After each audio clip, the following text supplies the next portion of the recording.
close the doors of your mind from all carnal will or carnal thought, all of the chemicals in your mind that controls your emotions, your thoughts, your consciousness, your yetzer, your mukashaba, and bring your mind to balance within.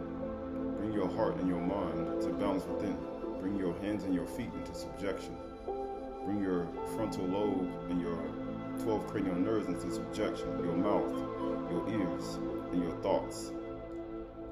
For today is a day of freedom. Today is a day of warning. Today is a day that Yahuwah has given to us in this 364-day cycle fixed. A fixed order that was created on the fourth day of creation.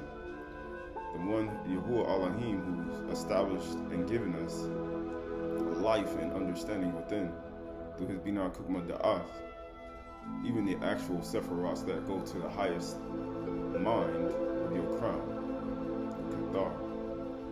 For we look at today as a day of remembrance, to always understand that Yahuwah in the Bereshith created the earth in 6 days and rested the 7th day.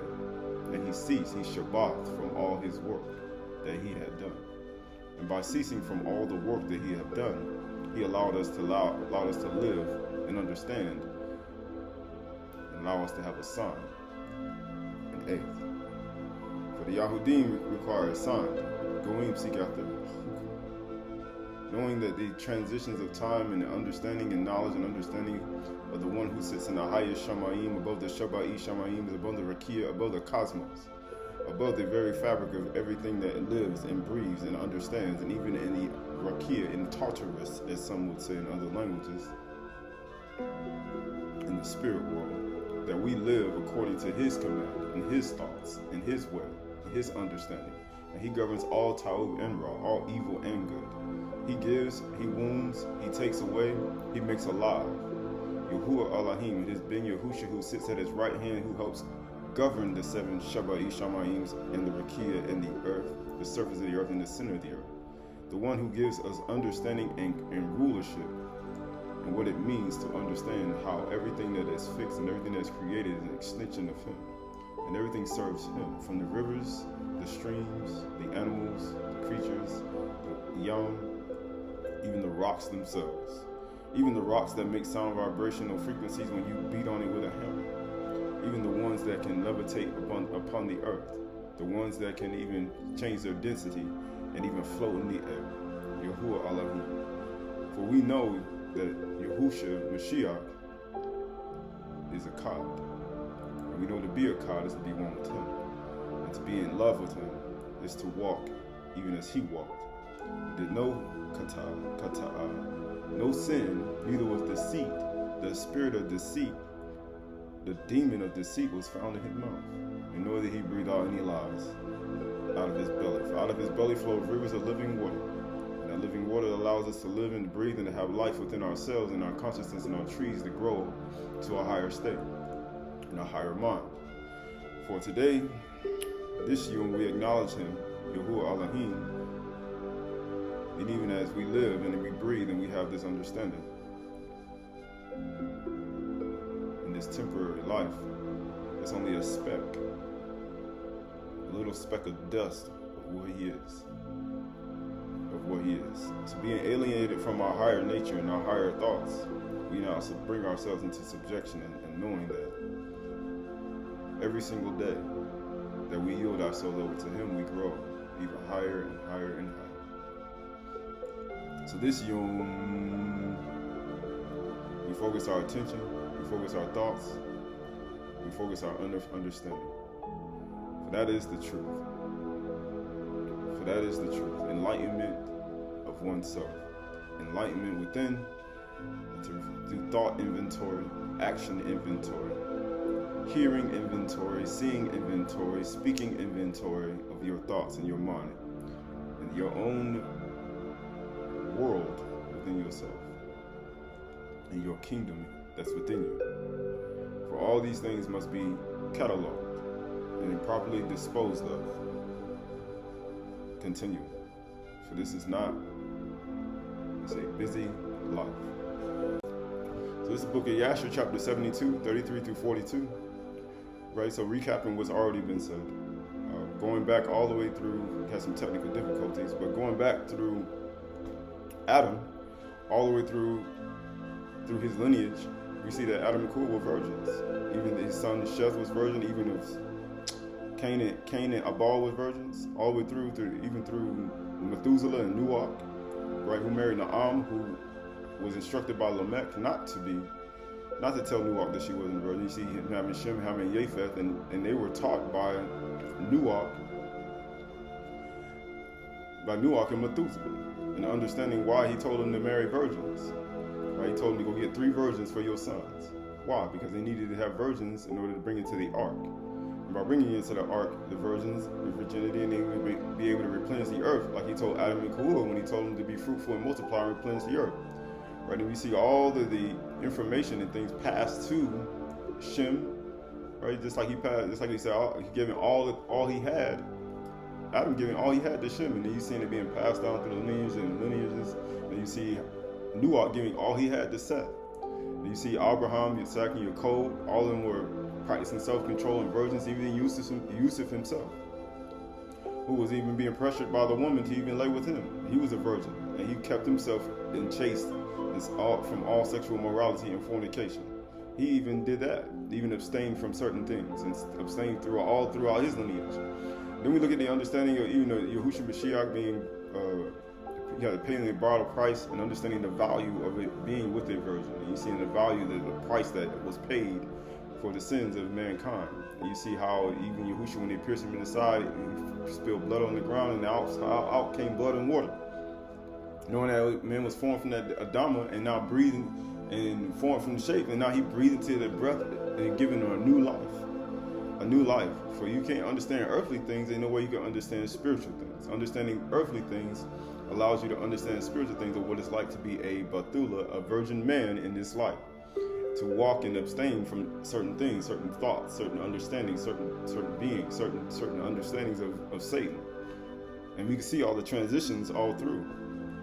Right? Even a woman, even in those days, man began to pervert the name of Yahuwah, or say Qahalath, and understanding why it means to transition from one state of being to the next, understanding earthly things, understanding spiritual things, and why a lot of the carnal acts are only based upon what one has internally, in the instructions, the knowledge of Bina Kukma Da'ah that's within one's thoughts, and understanding how to live and how to walk and how to understand. Right? So we look at everything from a totality of what it is. Right? Just like when you look at every single thing, even with Asana, even though she was an heir, but she still was a virgin, but yet she still put away her idols, and she was able to be married to Yusuf. Right? All these are a part of it. All these are a part of it, because woe unto him who's alone. Right? For won't be able to keep you warm. He said, woe unto you who's alone, for if one falling, one won't be able to lift up your fellow, your associate. Right? You want your kaber. You won't be able to lift up your associate. Right? Just like any other thing in life. Right? Just like we go all the way through. Right? Enhance our koach, enhance our knowledge and our binakum da'ah within ourselves, within our thoughts. We understand why it's important to have these, I say, chastity within oneself. Right? Having chastity within oneself. Right? You see how Nuach was purpose in his mind not to be married, because he was going to destroy the earth. But then you see him marrying a 480-year-old woman. Or 580-year-old woman. He was 480, so he was older than him. Right? Understanding what it is to have the food that he already had ordained, right? Or had he already had for Adam to eat. Right? Ma'akal, right? And understanding that. And moving out of these movement patterns and understanding what transitions we're moving into now. Right? Just like how we look at life and understanding, right? To be a Bethula, being a virgin, and understanding what it is. Right? So at the same time, this is the book of Yashar 72, 33 through 42. Now therefore, let us go and make a king over us. Let us remain in the siege until the city is delivered up to us. So we left off with Mashah, with the woman, when he rescued the Abri man from the Egyptian man, and he slew him and hit him in the sand. And then he judged some other people and he said, this thing must be known. And then Malachi caused a decoy and allowed Mashah to be taken from Mizraim for 40 days journey.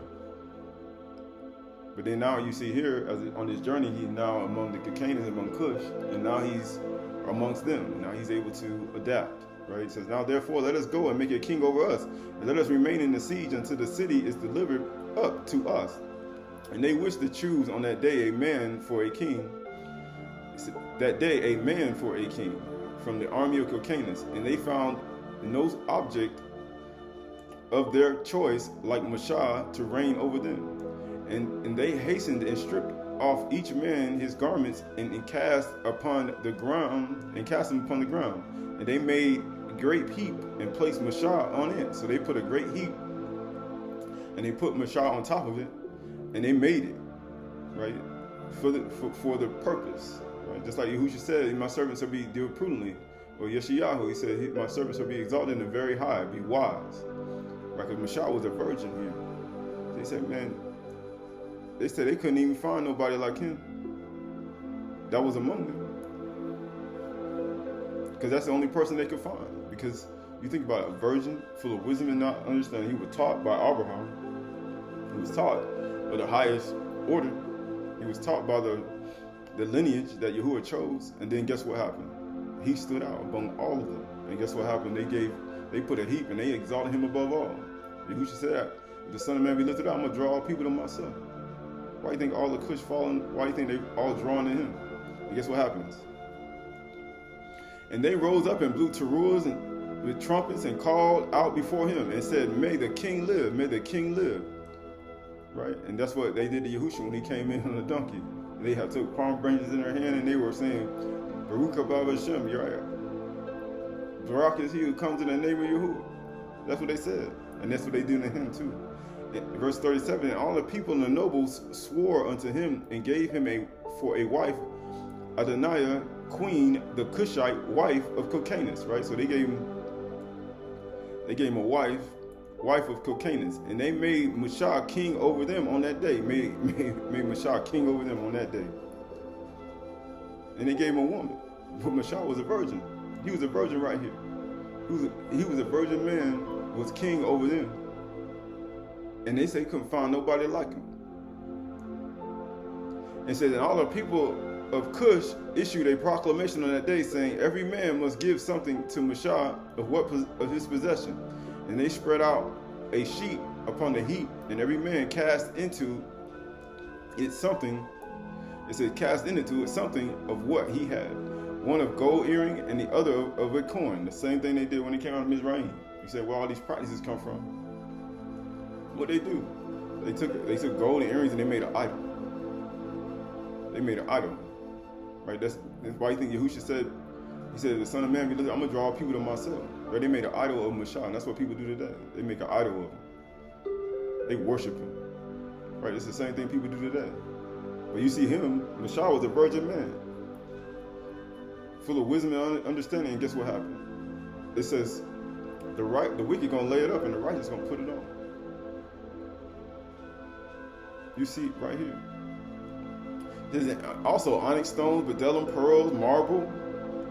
Did the children of Cush cast unto Mashah upon the heap also silver and gold in great abundance. They gave him silver and gold too. He said he had to do nothing. He says, and Mashah took all the silver and gold, all the vessels and the bdellium and the onyx stones, which all the children of Cush had given him, and he placed it among his treasures. Right? He put it, like they said, he put it, and he had to do nothing. Matter of fact, he was poor. So you had a virgin man who poor. He a poor man, he a virgin. And guess what? He had no reputation. He was just among them. But yeah, he was a poor man, he was a virgin, and then guess what they did? They gave him a whole bunch of things, and he ain't even had to do nothing. Just by being who he is. Just by being who he is. You don't see him speaking, you ain't see him say nothing. The only thing they did was they just saw like, man, we ain't never seen nobody like you. Which means that he did other things around them that showed that he deserved to be a ruler over them. And Mashah reigned over the children of Cush on that day in the place of Hyrcanus, the king of Cush. But they gave him a wife too. Let's see what happens. And it says, book of Yashar 73, 31 through 38. And they placed the royal crown upon his head, and they gave him for a wife Adoniah, right? The Cushite queen, wife Hyrcanus. And Mashah feared Yahuwah Elohim of his fathers, right? So he feared Yahuwah, which means If you fear Yahuwah, the fear of Yahuwah is the beginning of wisdom, and the understanding is depart from evil. So that he came not to her, nor did his eyes even look at her. He didn't even look at her. Matter of fact, he didn't even come near her, and he didn't even look at her, which means he's still a virgin. He's still a virgin. He's still a virgin. For Mashah, remember how Abraham had made his servant Eliezer swear, saying unto him, Thou shalt not take a woman from the daughters of Canaan for my son Yitzhak. Also, what Yitzhak did when Jacob had fled from his brother, when he commanded him, saying, Thou shalt not take a wife from the daughters of Canaan, nor make an alliance with the children of Ham. Why would he say that? Because the children of Ham were the ones, the rebellious son. He said to come down the lineage and the teachings of the fallen, the teachings of the Shadim, the demons. The one who wasn't in the writing in the book of Yashar, what did he do? He wasn't even there. When Shem and who else? And Yafat was being taught by Methuselah and Noah. He wasn't there. He was rebellious. He was seeking out the teachings of the fallen. He was teaching out the other teachings. That's why that's why he stole. He steal. That's why he allowed the demons to inflame him. That's why he was the first magician and sorcerer. That's why he did it. He ain't follow the teachings of Adar. He ain't follow the teachings of Canute. He didn't follow the teachings of Noah and Methuselah. He left it. Right, so you see why Shem and Japheth were in. He said first in command, second in command. Then you had Ham, and was the rebellious son. He said the one who created Babel and Sumer. He said in Lumeria and Mu, extended out from these beings, and the children of Cain, who multiplied below the mountain. And then Yaza came down, and the demons and all the other beings, and they started teaching. It says, for Yahuwah, our Elohim, had gave Ham, the son of Nuach, and his children, the seed, slaves to the children of Shem. He made Ham to be slaves to the children of Shem, the children of righteousness. You know, one virgin who was in error, Ham, under another virgin, well, because he was a virgin before he got married, but then you see the children of Shem, right, were rulers over him, because that's what he did. He said he put him over. He put Shem over Ham. He said, don't make no alliance with the children of Ham, because they lower. Don't do it. And the children of Japheth, and he put Shem over the children of Japheth. He said he made Ham to be slaves to the children of Shem and the children of Japheth. Why? Because they were in the temple. They were in the temple. They were with Methuselah and Noach, being taught by them, being taught the teachings of Adar. But Ham was a rebellious one, and he made him a slave. And Ham, in other words, he said he was a pitless of them all. And he said, and Shem and Japheth were the ones that were Ham was supposed to be slaves to. And unto their seed after them for slaves forever. That's what it says. For a servants abide forever. Therefore Mashah turned not his heart nor his eyes to the wife of Cocanus. He like, man, I'm not, because he told him not to make no alliance with the children of Ham, because Cush come out from Ham. He said, don't even make no alliance with the wife of Cocanus. He said, don't even do it. He said he even turned his heart. How he said, from following Yahuwah. But you know what happened to Shalom? He loved many women of Ham. He loved many women coming out from that lineage. And guess what he did? He turned his heart and caused him to worship idols. Nor his eyes to the wife of Canaan all the days that he reigned over Cush. So he did it all his days. He didn't even look at her. He's still a virgin. Still a virgin. And Mashah feared Yahuwah Elohim all his life. And Mashah walked before Yahuwah in truth with all his heart and soul. And he turned not to the right, nor turned not from the right way all the days of his life. He declined not from the way either to the right or to the left. Right, we talked about that. Right? He didn't go to the right or to the left. Which Abraham, Yitzhak, and Yaakov had walked. He walked in the ways of Abraham, Yitzhak, and Yaakov. So you know they are all virgins before they got married. Matter of fact, they didn't marry strange women outside of the women of Canaan. Why? Because you go all the way back to Adam, you go all the way back to Sheth, you go all the way back to Methuselah, Jared, you go all the way back to the lineage that came out from Adam, you go all the way to Noach, right? They were all virgin men. Even Hanuk himself, Enoch, they were all virgins. He said they kept walking in it because Abraham was taught by Noach and Shem, because they were still alive during his time. They were still alive. And Ashar strengthened himself in the kingdom of the children of Cush, and he guided the children of Cush with his usual wisdom. And Ashar prospered in his kingdom, and he's still a virgin. He's still a virgin. He's still a virgin. Right? He's still a virgin. This book of Yashar 76, 1 through 11. And Ashar, the son of Amram, was still king in the land of Cush in those days, and he prospered in his kingdom, and conducted the government of the children of Cush in justice and righteousness and integrity. And all the children of Cush loved Ashar all the days he reigned over them, and all the inhabitants of the land of Cush were greatly afraid of him.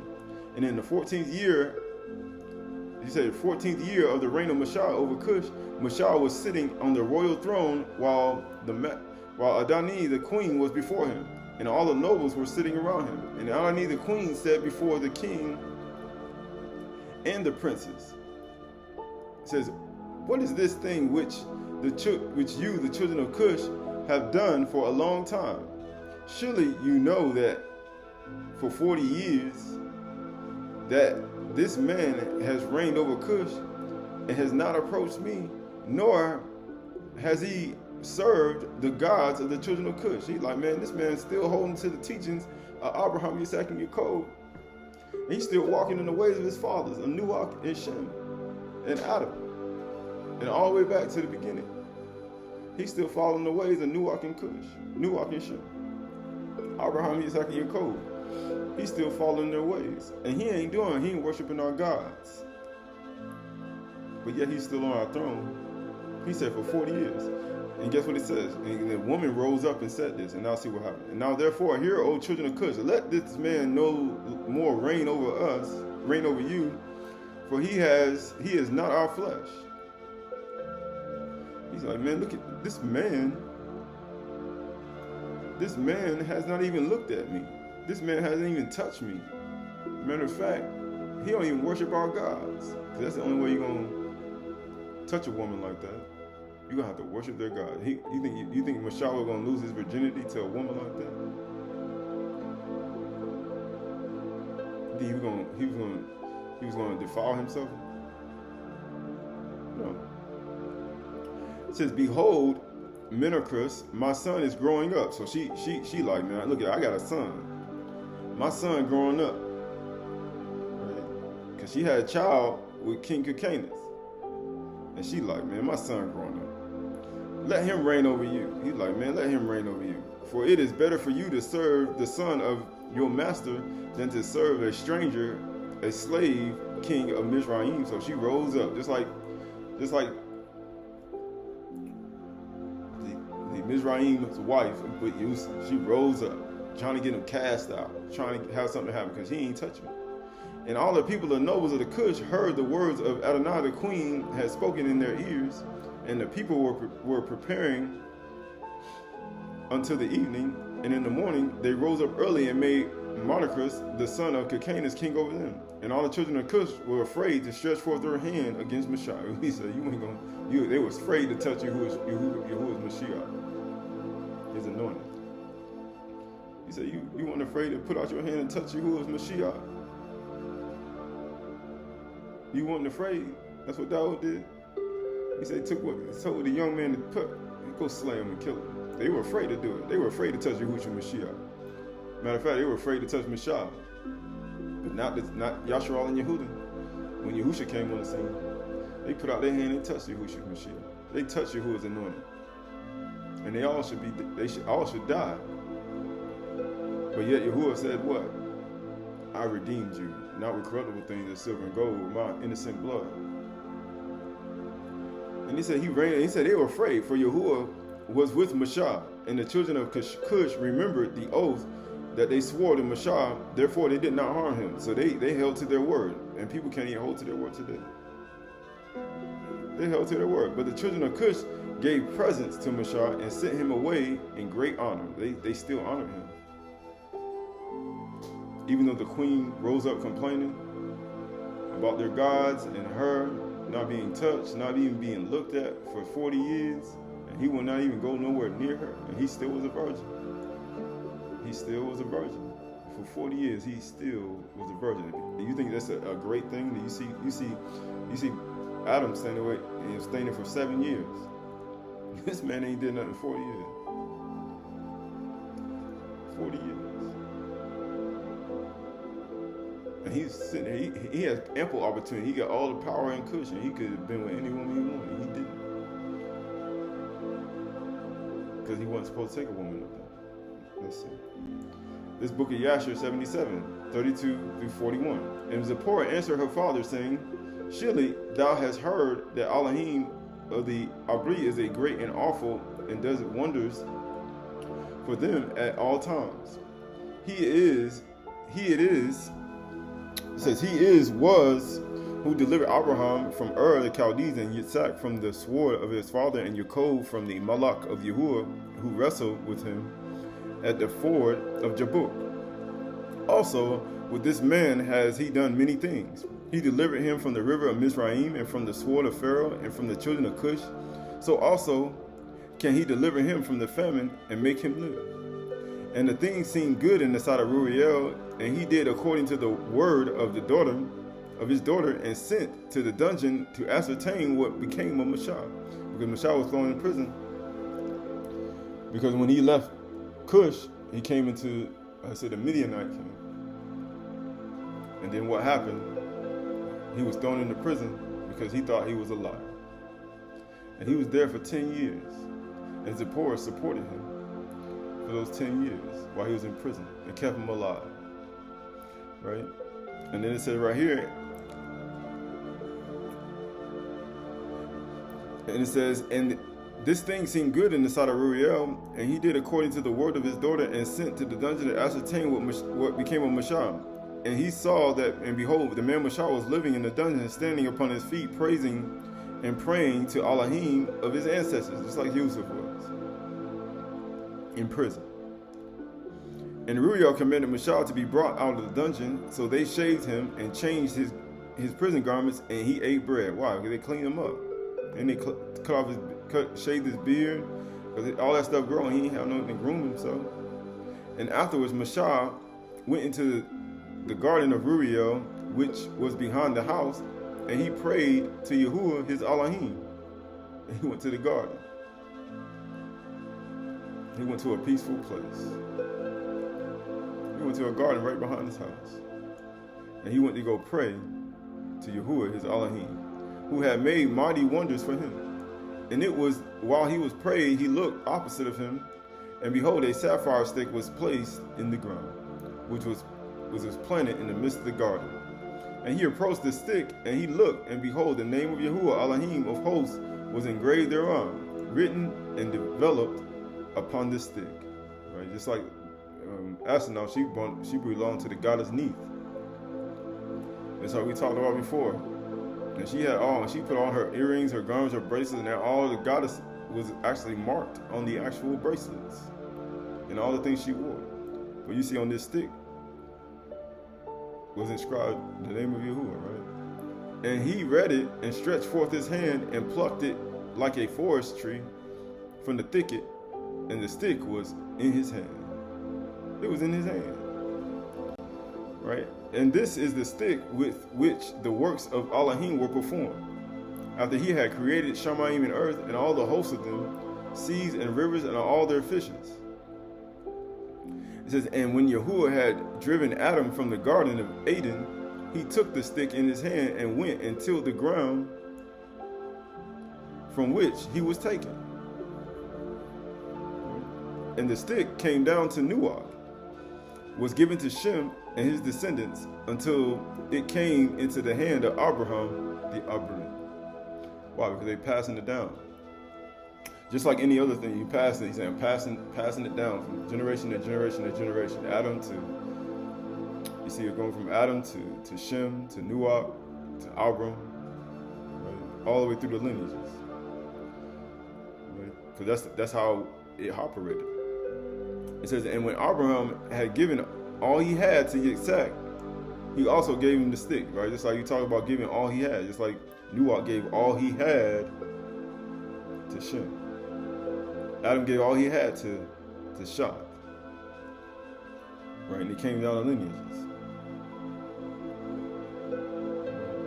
It says, and when he returned to his father, it says right here, verse 40 says, and when Yaakov had fled from Panorama, he took it in his hand.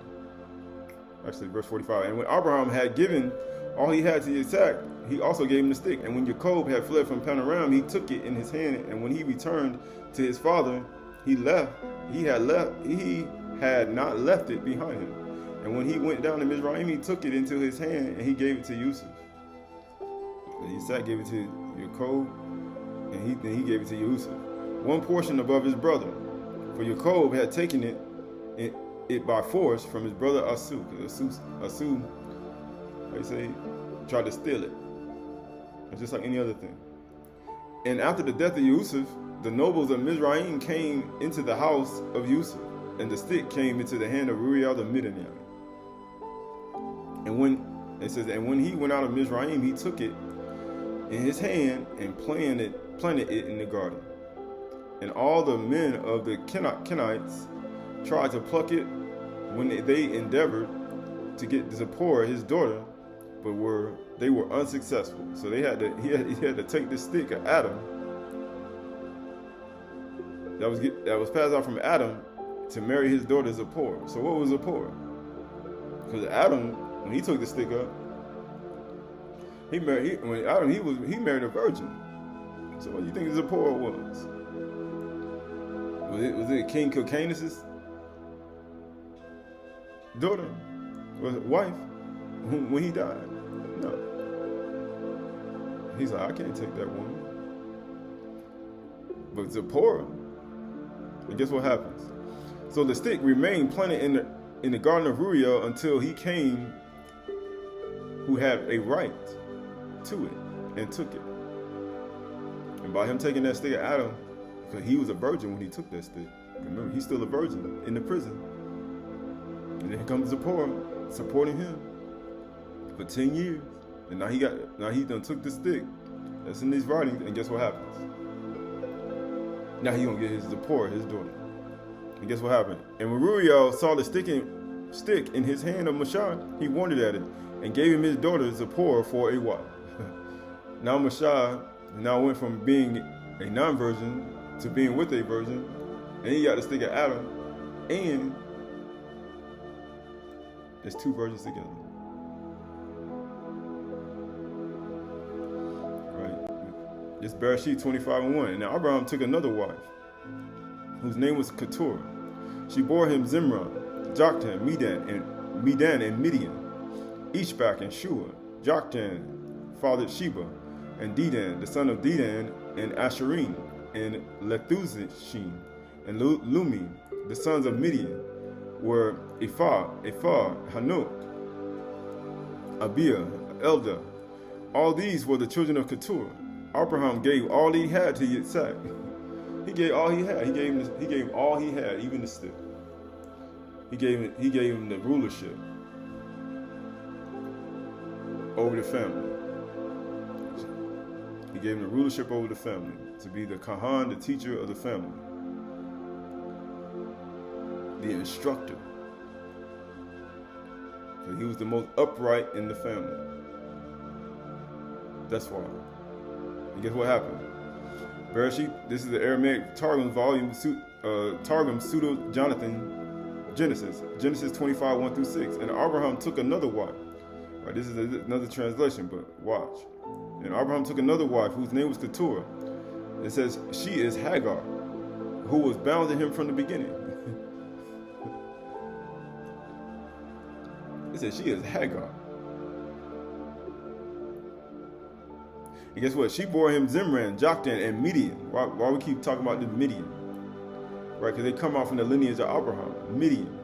They come out from the lineage of Abraham, Midian, Ishbak, Shua, Joktan, begot Sheba and Dedan. The sons of Dedan, merchants, traders, the heads of the peoples. The sons of Midian were Ephah, Hanuk, Abiah, Eldah, and these were the children of Keturah. Abraham gave all he had as a gift to Yitzhak, and to the sons of Abraham concubines, Abraham gave movable goods as gifts. And while he was still living, he drove them away from Yitzhak. He makes sure they stay away from him. Why? Because Yitzhak was going to be his heir. He's going to be a virgin man. He's going to be a virgin. He's going to keep himself from all fornication and adultery. He's going to keep himself pure in fasting and prayer. He's going to be opposite of everybody else, and he's going to be the person that's going to get all that I have and the understanding and the priesthood and my land and my riches and everything I had, and he's going to hold it in his hand. He's going to be the ruler of the family of everything that I have.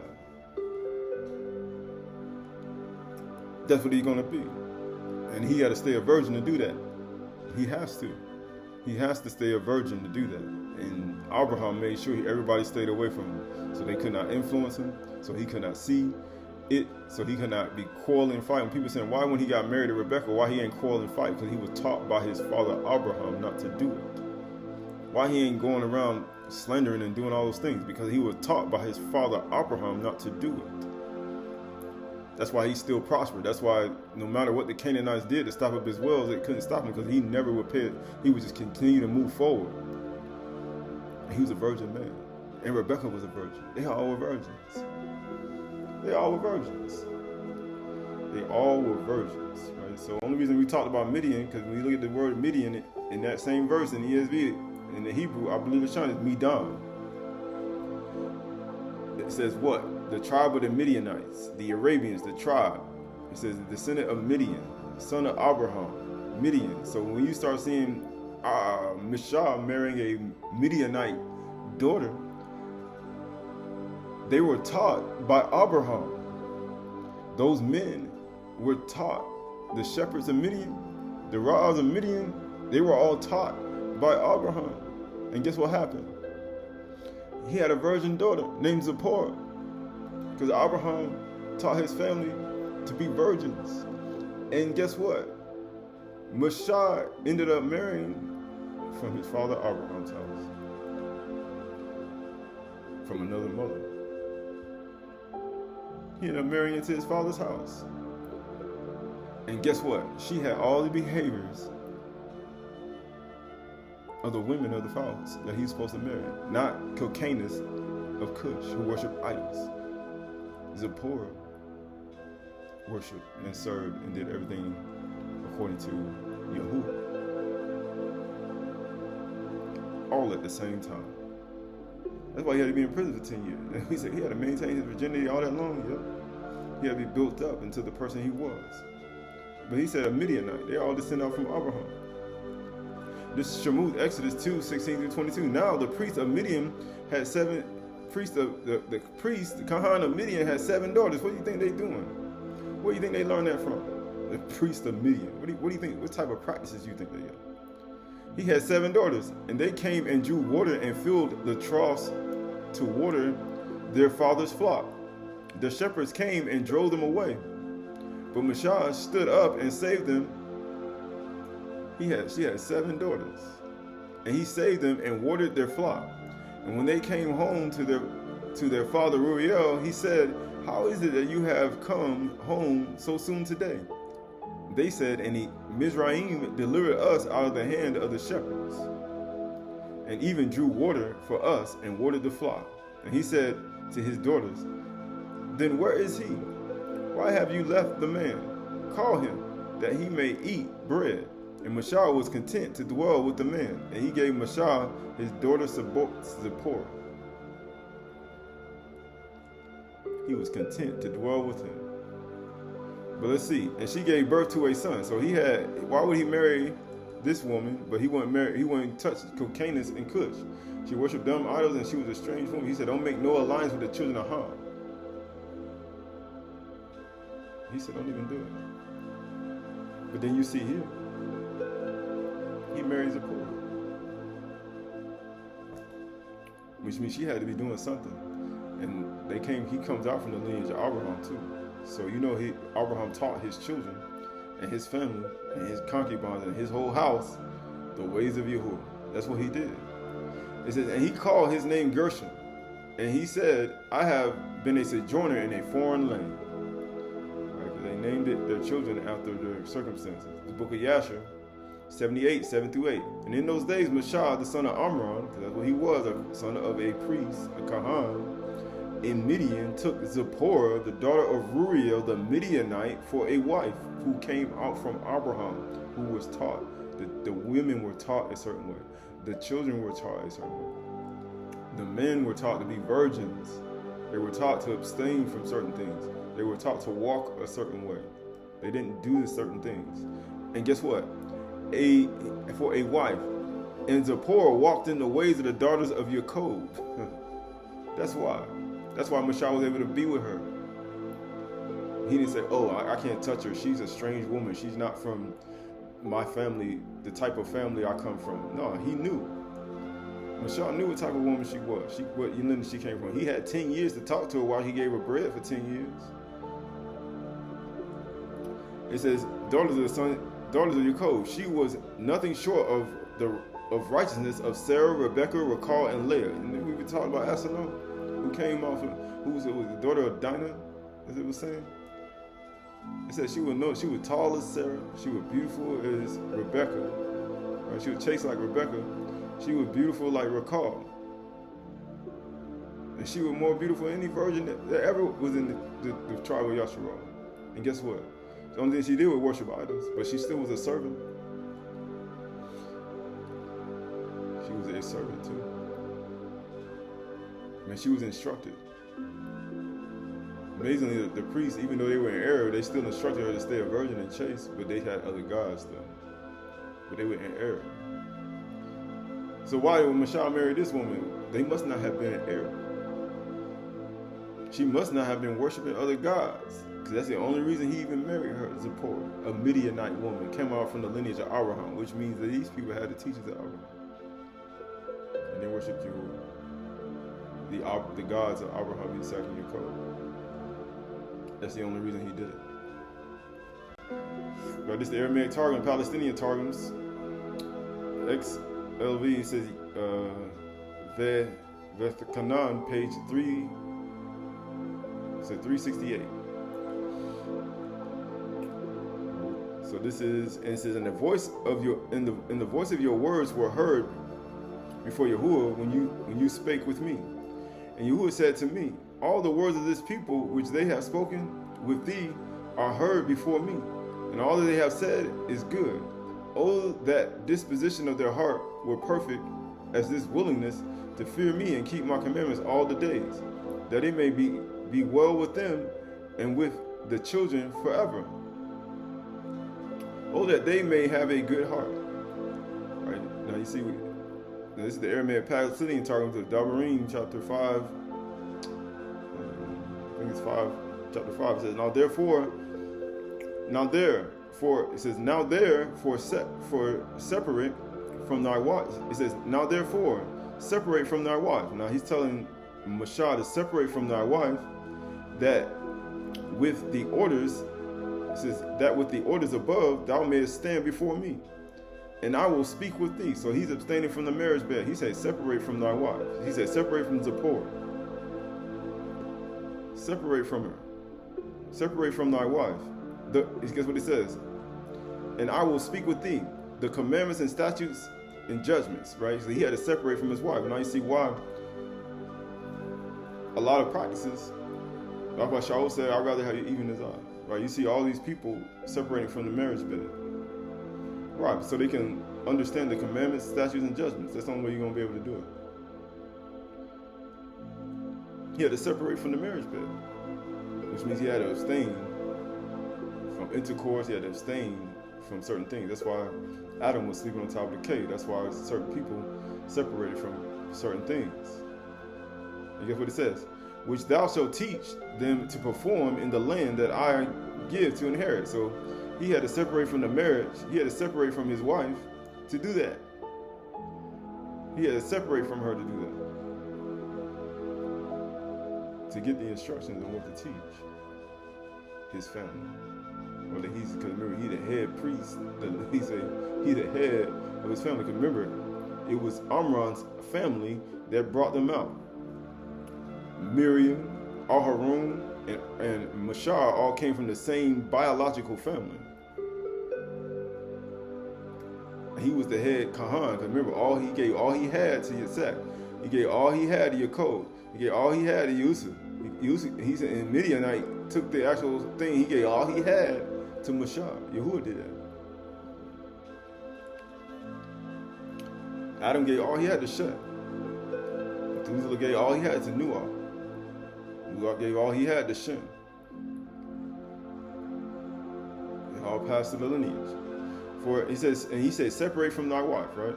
This is Bimidbar, Numbers 12, 1 through 2. And Miriam and Aaron spoke against Mashar because of the Cushite woman whom he had married, right? So we're talking about Kilcanus'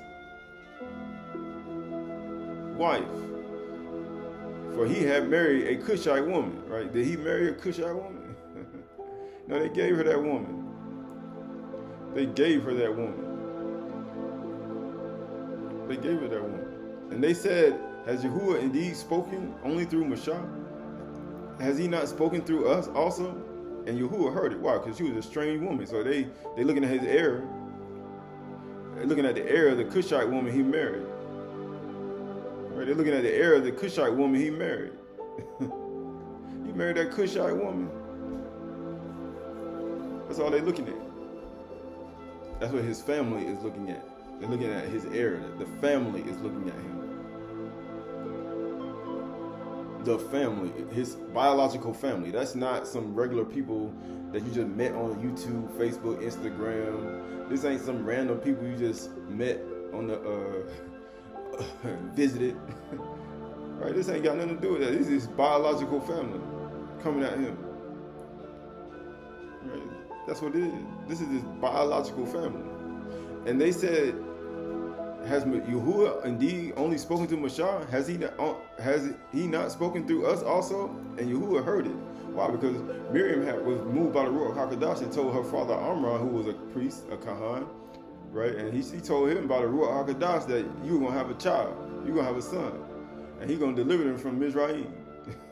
She said that by the Ruach HaKodesh. Yahuwah spoke through her body. Aharon, Yahuwah spoke to Aharon's body too. He said, man, and they were right. They were like, yeah, you know, he spoke to us too. But then Mashar, who was his biological brothers and sisters,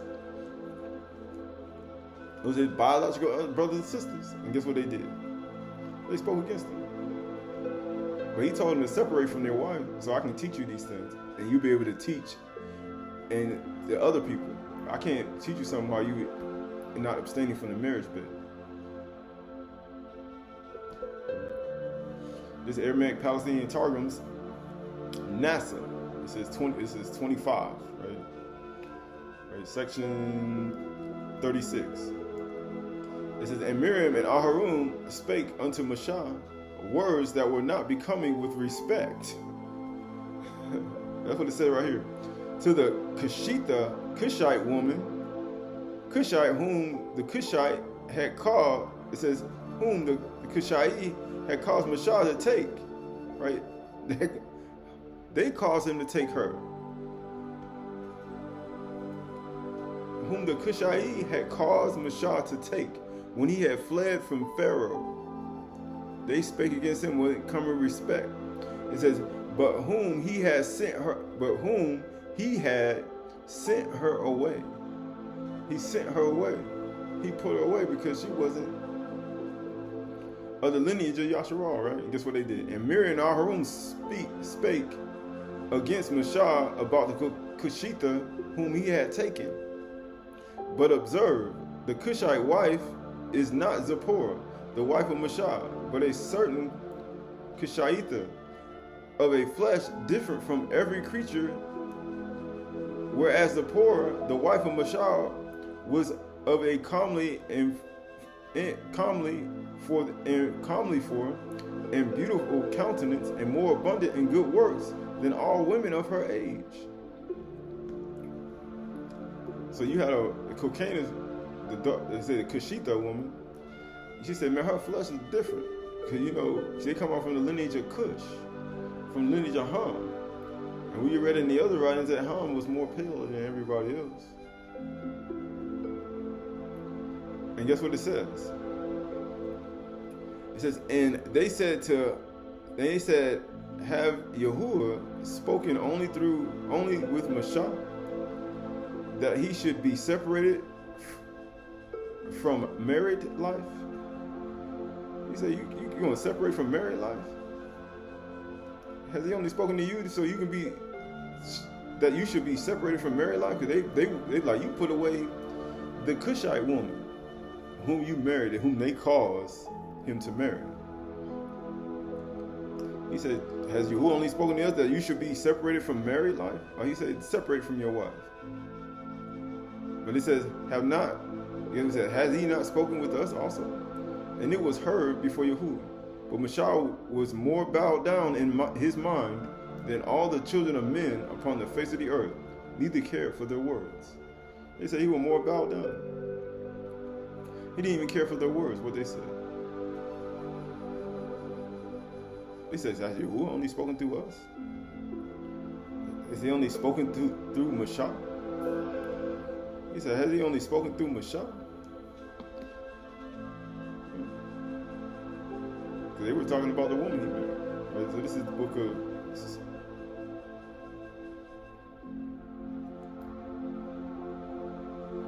Right?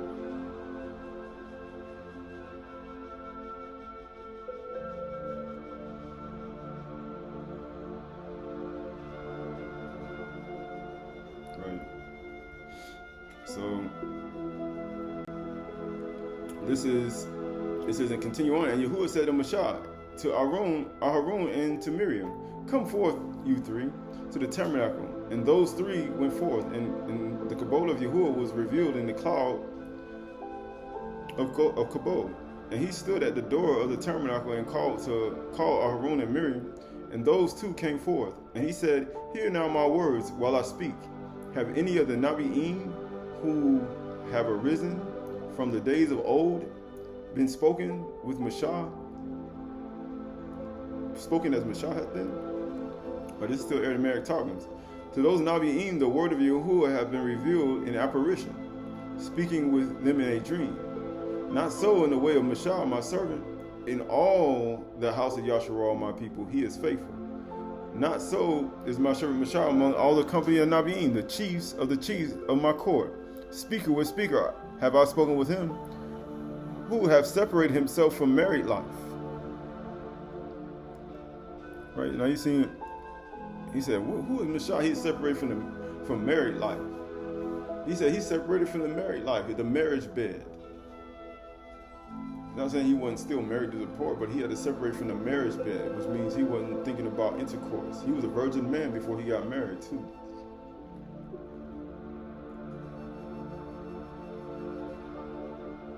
And he separated from the marriage bed. You go all the way back, he was separated from the marriage bed. He told him, separate from your wives, that I may teach you what you need to know to teach other people. He said he was separated from the marriage bed. This is 1 Corinthians 7:29-35. What I mean, brothers and sisters, I put brothers and sisters, why? It says, is that the time is short.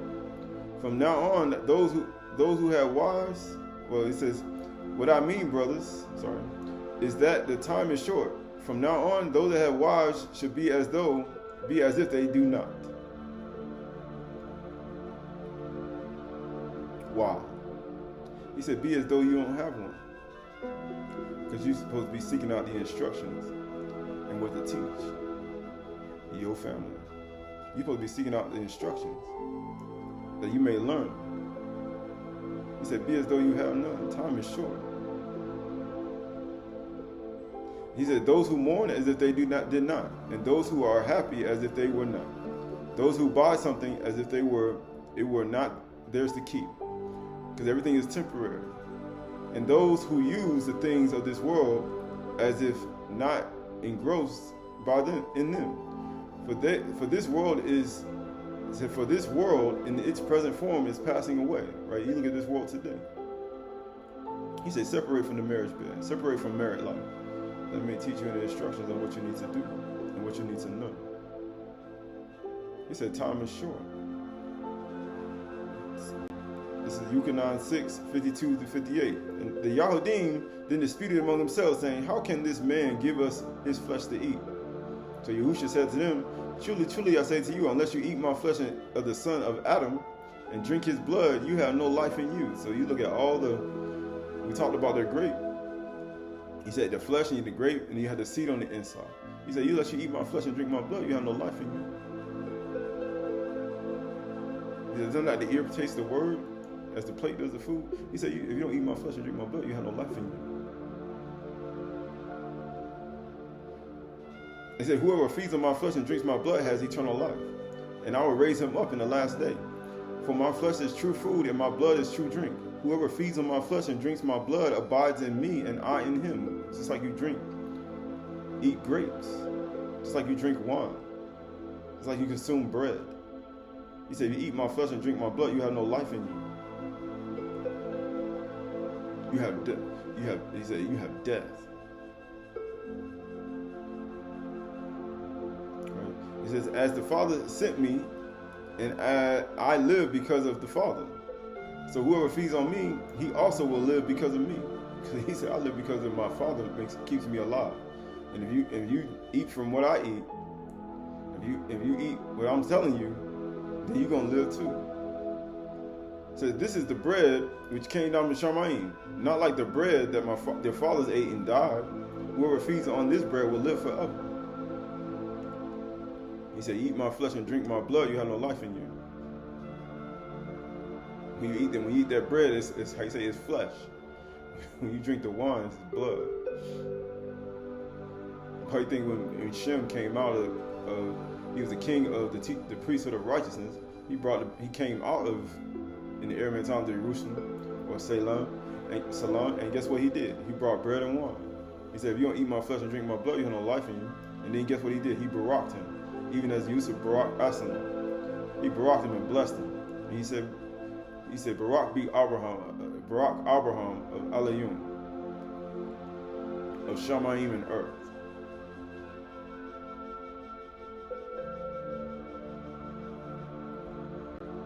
Right, this is Yukonon 12:27. Now is my soul troubled. What shall I say, Father? Save me from this hour? But for this purpose I have come into this hour.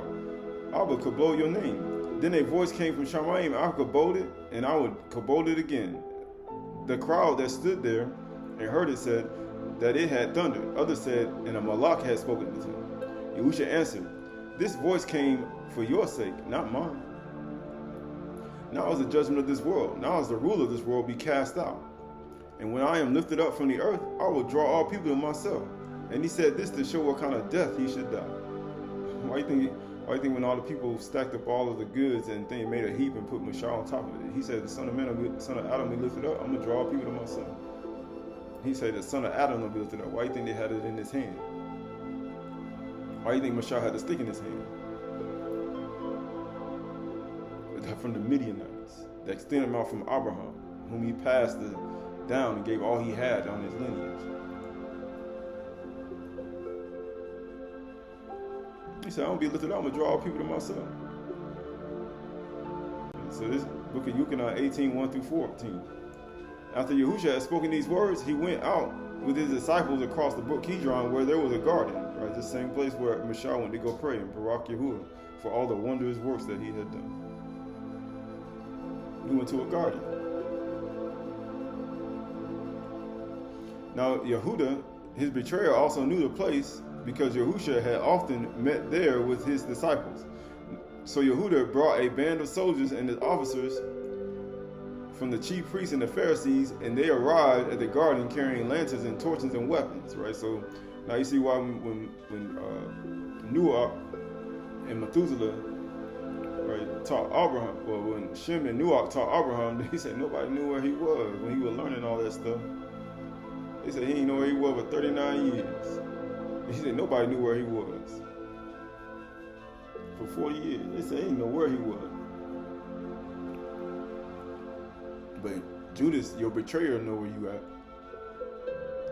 Your betrayer knows where you are.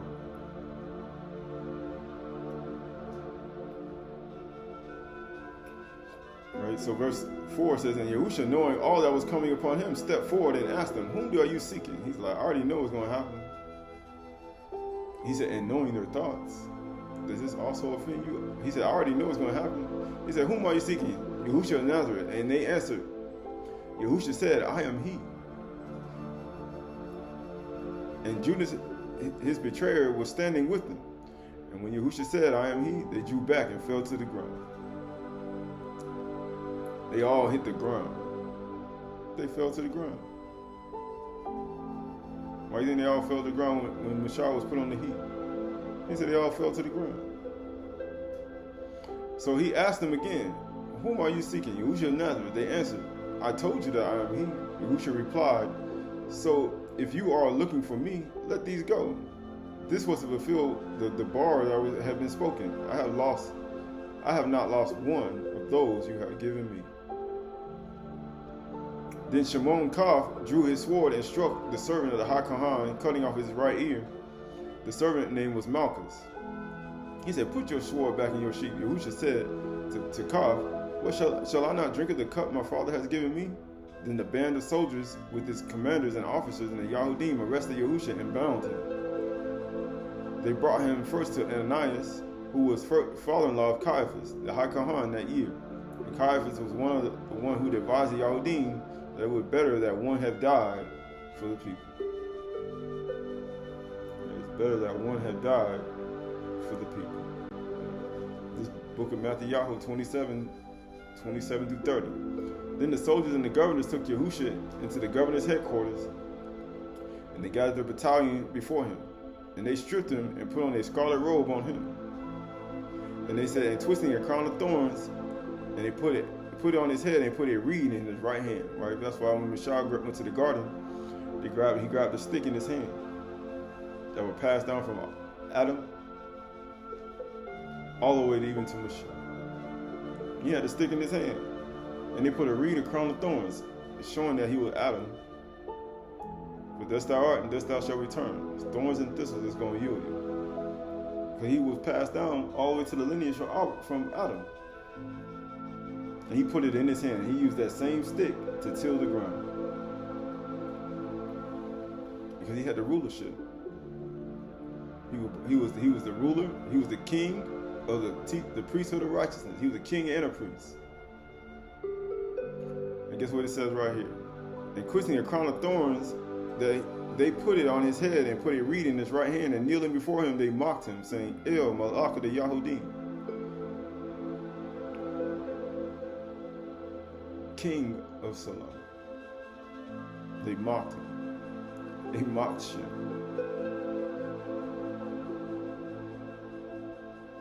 Right. I guess what it says, and they spit on him, and they took a reed and struck him in the head. Why would they do that?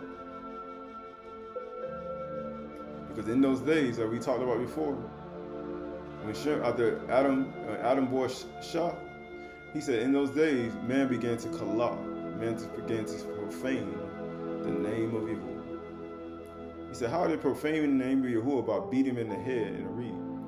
He said, he that dishonors the son, dishonors the father. You pervert and you pierce through the son, you pierce through the father. You pierce through the, and he said, and guess what? You dishonor the father, you dishonor the son, you dishonor the son, you dishonor the father. He said, in those days, man began to pervert the name of Yahuwah by beating and striking and mocking his son and not showing no respect to his son. He said, surely they're going to respect my son when he sent him into the vineyard. And they said, man, let us kill him because he's the heir. Why would they kill the heir? Because the heir is the one who's going to get the stick, and he's going to rule over all the people. And he's going to be teaching them. that one priest, that one Kahan, that one shepherd, that one Kahan, that one king, that one Malak, Yahushua Mashiach. Everybody else was just a similitude in showing you who's going to rule over the family. And they spit on them and took a reed and struck him in the head. And when they had mocked him, they stripped him of his robe and put on his own clothes and led him away to crucify him. They led him away to crucify him. Amazing, they speaking against him too. They mocked him. Just like Ashar, who is this son of Jacob who was slept with an Egyptian woman? Who tried to sleep with an Egyptian with this son of a slave?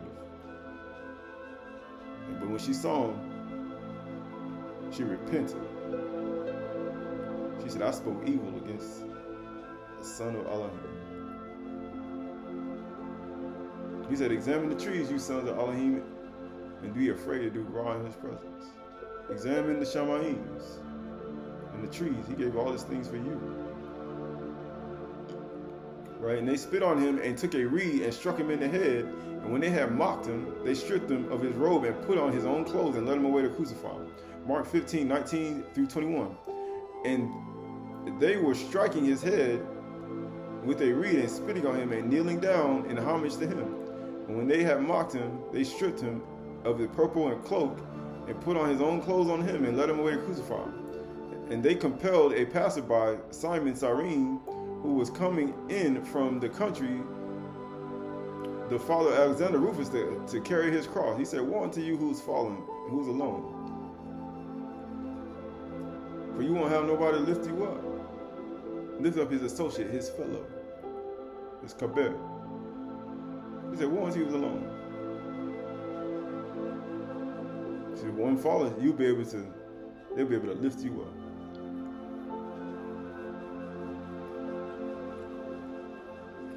So this is the book of Matthew 27, 11 through 26. Now Ashar stood up before the governor, and the governor asked him, are you the Malak of the Yahudim? Yahushua said, you have said so. But when he was accused by the chief priests and the elders, he gave no answer. He said, man, I ain't marrying that woman. That's what Shem did. He said, in show respect to his mother and father, he ain't answered him not a word when he told him to marry his sister, killed him. He said, I gave him no answer. Then Pilate said to him, do you not hear how many things they testify against you? You don't hear what they saying? But he gave him no answer. Isn't that what Ashar did? When the queen stood up? She stood up, and what she said? This man been around us for 40 years. He ain't never touched me. He ain't never looked at me.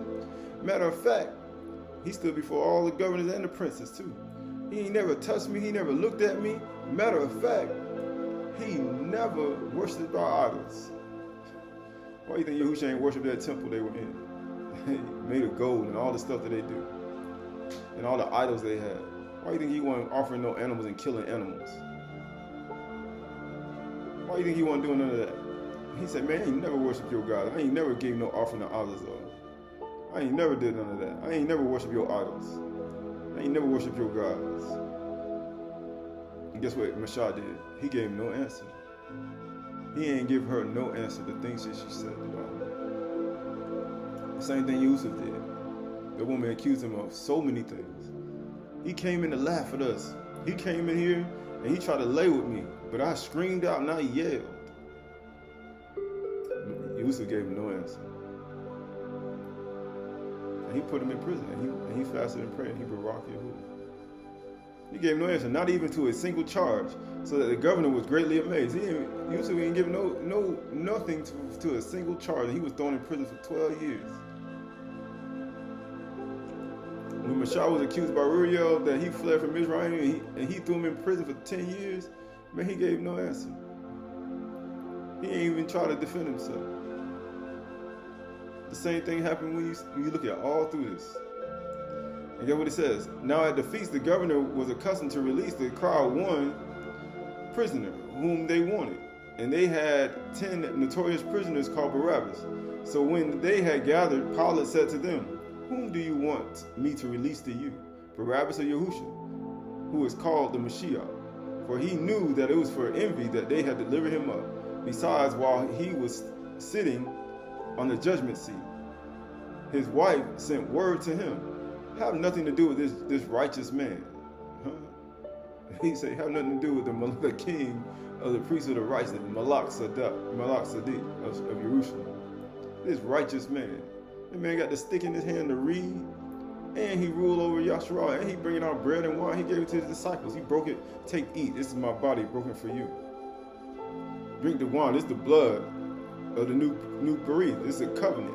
Just like a virgin having intercourse with a virgin. It's a covenant, and you can't break it all the days of your life. He said, if you don't eat my flesh and drink my blood, you have no life in you. He said, have nothing to do with this righteous man who brought bread and water from Jerusalem, who brought bread and wine from Jerusalem to Abraham.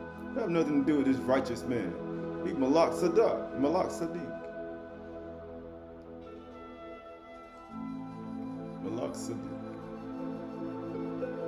For I suffered much because of him in a dream, because he a virgin man. He is a virgin man. He's a king of righteousness. He got the rulership of his family in his hand, and they mocking and hitting him and punching and hit him in the head with a reed, in the very reed that Adam used to till the ground. And guess what happened? He answered him not a word. He answered him not a word. He was the king of righteousness. But she, in the dream, who had to go into the unseen world. It says, now the chief priests and the elders persuaded the crowd to ask for Barabbas to destroy Yahushua. That's what he wanted to do, destroy him. He got Satan on the inside of him. That's just like Herod, just like Nimrod, when they found a new ruler would come. Because there's a new ruler in time. They say, a new leader, right? How you say it? That's why. And guess what he said? Barabbas to destroy Yahushua. And the governor again said to them, which of the two do you want me to release to you? And they said, Barabbas. Pilate said to them, then what shall I do with Yahushua, whom is called the Mashiach? They said, let him be crucified. And he said, what evil has he done? A man, a virgin. A man ain't been sleeping around fornicating and doing the things. He was a virgin. He was a rightful ruler of the family. He ain't been doing that. He a virgin man. He said, what evil had he did? He ain't do no evil. He do no right. Messiah ain't do no evil over those people at Cush. Sheth wasn't doing no evil. Seth, Shah, he wasn't doing no evil. Nuah wasn't doing no evil. Shem wasn't doing no evil. Yitzhak and Yaakov, they weren't doing no evil. Why then he gave the lineage, the most upright person in the family? Why do you think he did that? They said, what evil has he done? But they shouted all the more, let him be crucified. And amazingly, all those people that said, let him be crucified, they said, he was without sin, cast the first time. All of them got sin. But yet you want to attack the righteous virgin with the reed in his hand to rule over you. Because you don't want to be ruled by a virgin man. And you don't want to be ruled by somebody, the Malak of righteousness, and you don't want to be ruled by him.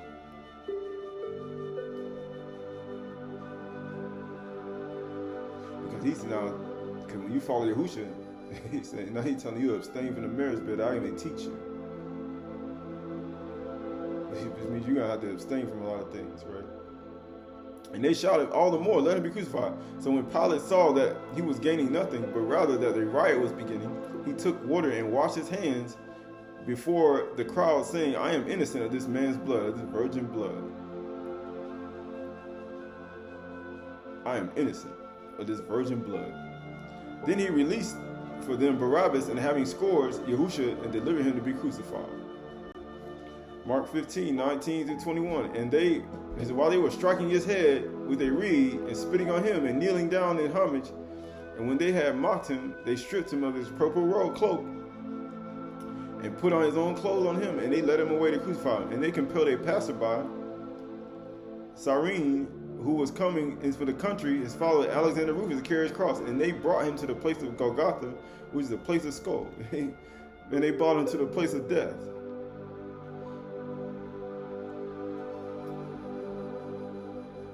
They brought him there. He said, woe unto you who is alone. For if you fall, you ain't have nobody lift you up. Why do you think they doing this? Because he fell. But guess what? He had a fellow to lift him up. Because he said, if the Son of Man be lifted up, I'm going to draw people to myself. I have to be exalted and very high. I got to have somebody to help me lift me up. And guess where he coming from? He coming from the country. He coming from the field. He's a farmer. Because you know what farmers do? They like to aid. They are a help. They're an Azar in the garden. So why do you think he's coming to help his brother? They say, can somebody help him? He said they compelled him, right? Which means they were requesting, hey, help him out. And not being a rebellious brother, he's just like, I'm going to help him. And he helped him up. And he helped him to bring it up there. Because he was an Azar. That's what he's supposed to do. He's supposed to help him carry his burden. So you'd be like the goddess, you'd be like worshiping carrying the god Nebo on their shoulders. Right? This Matthew 27-43. Now the governor's headquarters, and they gathered the whole battalion before him, and they stripped him and put on a scarlet robe on him, and twisting a crown of thorns. He said, twisting it together, a crown of thorns, they put it on his head and put a reed in his right hand, and kneeling before him, they mocked him, saying, Hail, Malach the Yahudim. And they spit on him and took a reed and struck him in the head. And they mocked him and stripped him of his robe and put his own clothes and let him be crucified. Verse 32, and they went out. They found a man of Cyrene by name and compelled this man to carry his cross. And when they came to the place called Golgotha, the place of skulls, they offered him wine. They offered him wine to drink mixed with gall, but when he tasted it, he will not drink it. He's like, I'm not drinking that. I'm not drinking it. It says, and when they had crucified him, they divided his garments among them and casting lots. And then they sat down and kept watch over him. And over his head they put his charge against him, which read, This is Yahusha, the Malach of the Yahudim. And the two robbers were crucified with him, one on the right and one on the left. Those who passed by derided him, wagging their heads, and saying, You who would destroy the temple and rebuild it in 3 days, save yourself. If you are the son of Yahuwah, come down from the cross. So also the chief priests and the scribes and the elders mocked him, saying, He saved others, he cannot save himself. You can't even save yourself. He is the Malach. If he is the Malach of the Yasharal, let him come down from the cross, and we will believe in him. He trusts in Elohim, let Elohim Yahuwah deliver him now, if he desires him. For he said, I am the son of Yahuwah. And the robbers who were crucified with him also reviled in the same way. They all reviled in the same way. Why? We read in the book of Ecclesiastes 4:9. Two are better than one. Why do you think he in between two thieves? Because right here, and it says, because they have a good reward for their toil. Right? For if they fall, one will lift up or kum his fellow. Why do you think the man carried his cross and helped him? He said, if one falls, the other will lift up his fellow. But woe to him who is alone when he falls and has nothing to lift him up. He said, woe unto you who's alone. You have nothing to lift you up. Again, two lie together, they keep warm. But how can one keep warm alone? They say no, in oneness, in Kad, right? And though a man might prevail against one who is alone, two will withstand him. Why do you think the two thieves were reviling him in the same way? It said two will withstand him. That's why you think the two thieves are reviling him in the same way they did. They all joining in. He said, woe unto you who is alone. He was alone. Because nobody was nobody. I think all the people revolved in the same way. Nobody. He was alone.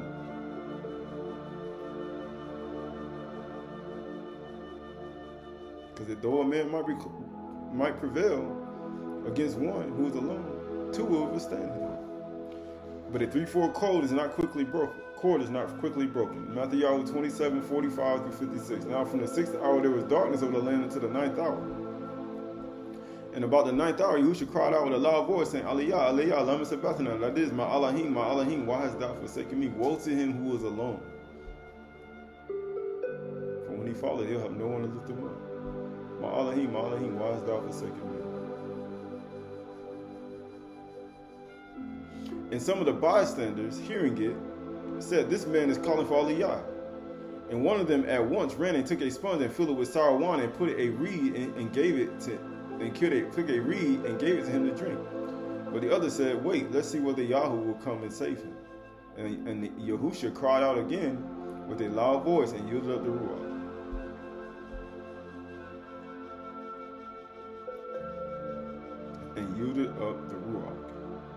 And behold, the curtain of the temple was torn in two, from top to bottom, and the earth shook, and the rocks were split.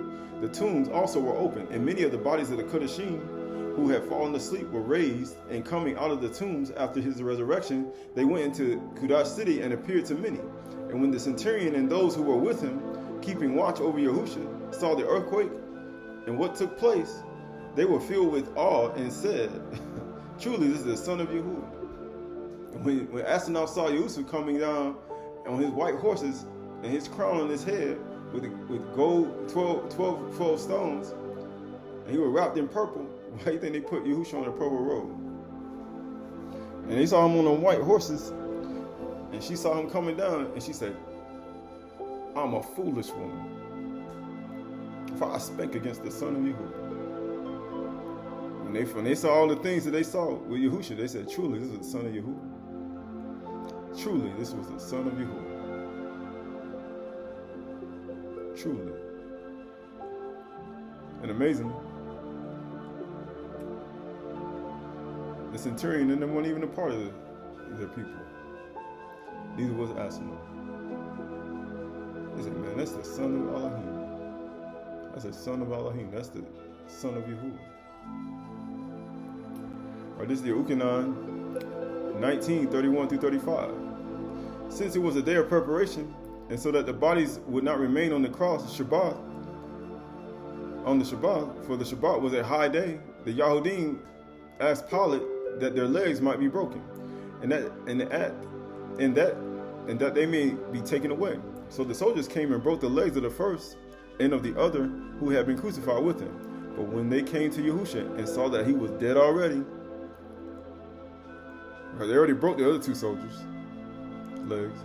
They did not break his legs, but one of the soldiers pierced his side with a spear, and at once came blood and water. Because the entrance was administered unto you abundantly through Yahushua Mashiach. Why? Because when you look at when Adam was piercing his side, he took from him and said, "La," and he made it into an Isha, a virgin Isha, because Yahushua was a virgin here. They killed an innocent man. They killed a virgin man. They killed a virgin man who refused to be married to a whore. Why do you think he ain't answered another word?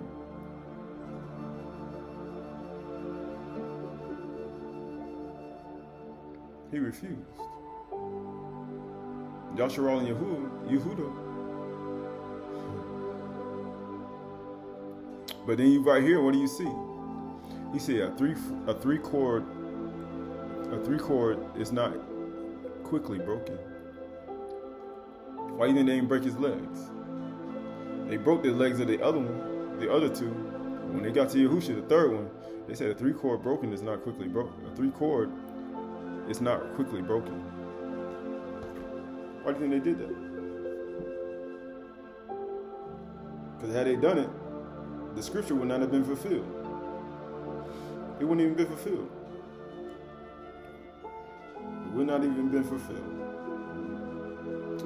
Because had they done it, everything would have been off. Everything, right? So just like he says,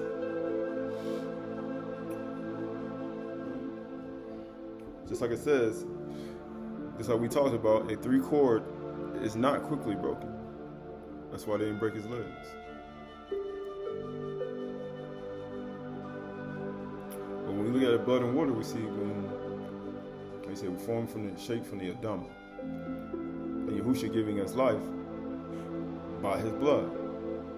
And he said, if you don't eat my flesh and drink my blood, you have no life in you. You have no life in you. This is the book of Yochanan 19:28. And after this, Yahushua, knowing all that had been finished, says, to fulfill the scripture, I thirst. A jar of sour wine stood there. So they put a sponge and full of sour wine in hyssop branch and held it to his mouth. And when Yahushua had received the sour wine, he said, it is finished. And he bowed his head and gave it the Ruach. Bereshit 2:1. Thus the Shamayim and the earth were finished, and all the hosts of them.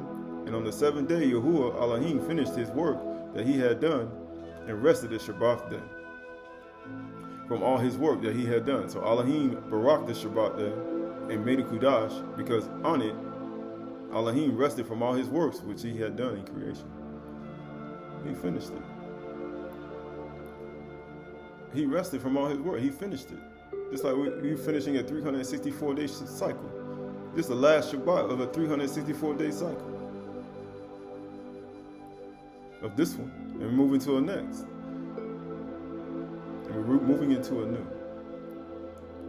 Moving along the 7 celestial circles. He said he finished it. And on the 7th day, Yahuwah rested from all his works that he had done.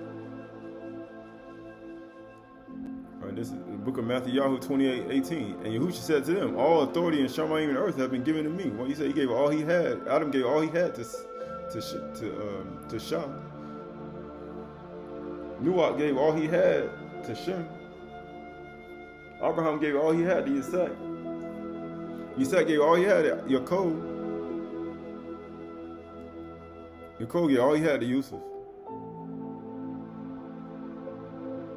He said the Midianite took the stick. And Yahuwah gave all he had to Moshe. He gave the whole family to whom he chose. But everybody didn't follow the teachings of Adam. Matter of fact, when Yahuwah said, I brought you out of Mizraim, I never spake to you eating flesh. He said, as your sacrifice and eat flesh, I brought you out. I never told you to do that. I never told you about sacrifices for sin and animals. I said, obey my voice. I never told you about any of that.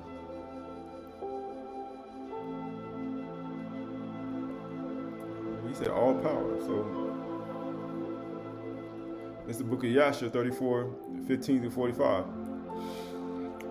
And it says, now, do not say nor imagine in your hearts that on the account of the love of the Hebrews, we did this thing that our ancestors did not command us. But because we saw that it was not their intention and their desire to accede in our wishes concerning their daughter as our taking her, except on this condition. So we hearkened to her voices and did this act which you saw in order to obtain our desire for them. And when we shall have obtained our request from them, we will then return to them and do unto them as which you say unto us. We beseech you then to wait and tarry until our flesh shall be healed, and we again become strong. And we will then go together against them, and do unto them that which is in your hearts and in ours. Right? So this is when Dinah was under the capture of the Hivites. And Dinah, the daughter of Yaakov, heard all these words, which the Kilcanan, Kittikim, and his brothers had spoken, and what Hamor and his sons of Shechem and the people of their city had answered them. And she hastened and sent one of her maidens, her virgin women, one of the virgins, that her father had sent to take care of her in the house of Shechem, to Yaakov her father, and to her brethren, saying, thus did Kittikim and his brothers advise concerning you, and thus did Hamor and Shechem and the people of the city answer them. And when Yaakov heard these words, he was filled with wrath, and he was indignant at them, and his anger was kindled against them. And Shimon, Simeon, and Levi swore and said, As Yahuwah liveth, the Elohim of the whole earth, by this time tomorrow there shall not be no remnant left in the whole city. Right? Verse 24 says, and 20 young men had concealed themselves who were not circumcised. And these young men fought against Simeon and Levi. And Simeon and Levi killed 18 of them. Just 2 men killed 18 men. And the two fled from them and escaped to some lime pits that were in the city. And Simeon and Levi sought for them, but could not find them. And Simeon and Levi continued to go about in the city, and they killed all the people of the city on the edge of the sword, and they left none remaining. Verse 26, and there was a great consternation in the midst of the city, and the cry of the people of the city ascended to Shamayim, and all the women and children cried aloud. And Simeon and Louis slew all the city. They left not a male remaining in the whole city. They didn't leave not one male. Why? And it says, and they slew Hamor and Shechem, his son, at the edge of the sword, and brought away Dinah from the house of Shechem, and they went from there. And the sons of Jacob went and returned and came upon the slain and spoiled all their property, which was in the city and the field. And while they were taking the spoil, 300 men stood up and threw dust at them and struck them with stones. And when Simeon turned to them, they slew all with the edge of the sword. And Simeon turned before Levi and came into the city. All right, so this is the part we want to get to. This verse 31 through 38. And they took away their sheep and their oxen and their cattle and all the remainder of the women and little ones, and they led these away. And they opened the gate and went out and came unto their father Jacob with vigor. And when Jacob saw all that they had done in the city and saw the spoil that they had took from them, Jacob was very angry at them. And Jacob said unto them, What is this thing that you have done to me? Behold, I obtained rest among the Canaanitish inhabitants of the land, and none of them meddled with me. They didn't even mess with me. And now you have done to make me obnoxious to the inhabitants of the land, amongst the Canaanites and the Perizzites. And I am but a small number, and they will all assemble against me and slay me when they hear your works, which with their brethren, and I and my household will be destroyed. Right? They're going to come and kill me. Right, so here we go. And Simeon and Louis and all their brothers with them answered their father Jacob and said unto them, Behold, we live in the land. And shall Shechem do this to our sister? Why art thou silent at all that Shechem has done? And shall he deal with our sister as with a harlot in the streets? Verse 35 says, And the number of the women whom Simeon and Louis took captives from city of Shechem, whom they did not slay, was 85, who had not known man. Why? Because they were virgins. They only took virgins who had not known a man. Right, this is something to think about. When Simeon and Louis went to execute judgment on the city, they only took virgins back with them. They only took virgins back with them. Right? And amongst them was a young damsel, a beautiful appearance and well favored. She was a virgin, whose name was Bunah, and Simeon took her for a wife. She was a virgin. And the number of the males which they took captive did not slay was 47 men, and the rest they slew. They killed them. How you say? They took a people from the midst of a people. Verse 37, all the young men and women that Simeon and Louis had taken captives from the city of Shechem were servants of the sons of Jacob, and their children after them. He said they were all servants, virgin women and men. They were all virgins. He said, I took them all captive, and they were servants to us. And Levi had taken captive from the city of Shechem, were servants to the sons of Jacob and their children after them, until the day that the sons of Jacob had gone forth to the land of Mizraim. So they had servants when they came into Mizraim. He said, look, even after they came out. And when Simeon and Louis had gone forth from the city, the two young men that were left, who had concealed themselves in the city and did not die amongst the people of the city, rose up. And these men went into the city and walked about in it, and found the city desolate without man, and only women weeping. And these young men cried out and said, behold, this is the evil which the sons of Jacob, the Hebrews, did to this city. And it says, in their having this day destroyed one of the Canaanite cities, and were not afraid of their lives in the land of Canaan. Verse 39, and says, and these men left the city, continue on to the city of Tappanach, and they came there and told the inhabitants of Tappanach all that had befallen them, and all the sons of Jacob had done in the city of Shechem. And the information reached to Jeshub, the king of Tappanach, and he sent men to the city of Shechem to see those young men. And the king did not believe them in this account, saying, how could two men lay waste such a large town as Shechem? And the messenger of Jeshub came back and told him, saying, we came unto the city, and it is destroyed. Since there is not a man there, only weeping women, neither is any flock or cattle there. For all that was in the city, the sons of Jacob took away. And Yeshua wondered at this, saying, how could two men do this thing?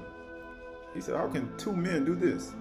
He said, how can one put 1,000 to flight and two put 10,000 to flight, except Yahuwah has sold us? He said, how can two men do that? He said, any two touch and agree, it shall be done. That's what it says, to destroy a large city and not one man able to stand against them. He said, two people can do that. He said two is better than one. He said one fall, the other way would lift them up. But amazingly, they only took virgins when they came to execute judgment of the women. Right? And verse 43 says, for the like has not been from the days of Nimrod, and not even amongst the remotest time. He talked about the days of Nimrod. He said, nobody's ever done this since the days of Nimrod. He was talking about Abraham. It says, has the liking, it says, since the time, let's see, verse 43, for the like has not been done since the days of Nimrod, and not even a remotest time has the like taken place. Then Yeshua, king of Tappanach, said to his people, be courageous, and we will go and fight against these Abri, and do unto them as they did unto the city, and we will avenge the cause of the people of the city. And Yeshua, the king of Tappanach, consulted with his counselors about this matter. And his advisors said unto him, alone thou wilt not prevail over the Hebrews, of the Abri. You ain't gonna do it alone. For they must be powerful to do this work to the whole city. He said, you're not gonna be able to do this alone. Because two is better than one. So if one fall, the other way will lift them up. He said, you ain't gonna be able to fight them alone. Because only two of them did that to the whole city. So what do you think a whole army gonna do? Verse 45, if two of them laid waste to the whole city, and no one stood against them, surely if thou wilt go against them, they will rise against us and destroy us likewise. Right, this is the book of Judges 21, 8 through 15. And they said, what one is there of the tribe of Yashar that did not come up to Yahuwah to Mizpah? And behold, no one had come from the camp of Jabesh Gilead to the assembly. For when the people were mustered, behold, not one of the inhabitants of Jabesh Gilead was there. So the congregation sent 12,000 of their bravest men there and commanded them, go and strike the inhabitants of Jabesh Gilead with the edge of the sword, also women and little ones. They saying kill women and children. But let's see what happened. This is what you shall do. Every male and every woman that has lain with a male, you shall devote to destruction. So he literally saying, every male, right, every male and every woman that had lain with a man, so that's men with men, and women who are not virgins, you shall devote to destruction. He shall devote to destruction. Amazingly, when Simeon and Louis went to execute judgment, they took certain servants, men, they took certain men, and they took virgins. They took certain men and virgins. Why? How are they able to discern between what a man sleeping with a man and a woman sleeping with a man? How are they able to discern it? There's a way you can discern it. It says, and they found among the inhabitants of Jabesh Gilead 400 virgins. They found 400 virgins. They found 400 virgins. He said, why do you call this thing virgins? Because they found 400 virgins. I mean, they have not known a man. It says, who had not known man by lying with him, and they brought them to the camp of Shiloh, which is in the land of Canaan. And the whole congregation sent word to the people of Benjamin, who were at the rock of Rimmon, and proclaimed shalom to it. And Benjamin returned at that time, and they gave them the women whom they had saved alive of the women of Jabesh Gilead, but they were not enough for them. He said, had 400 virgins, but it still wasn't enough. And the people had compassion on Benjamin because Yahuwah had made a breach in the tribe of Yasharal, right? And that's when you look at all that. They only took virgins and men who have not laid with men, and they brought them into the camp. That's when they executed judgment on them. But this is the book of Numbers 31:31.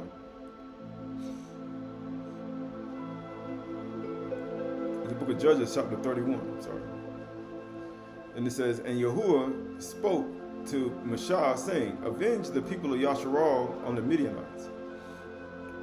It says, afterwards you shall be gathered to your people. So Mashah spoke to the people, saying, arm men from among you for war, that they may go against the Midian to execute Yahuwah's vengeance on Midian. Right? He's talking about the same lineage of the Midianites.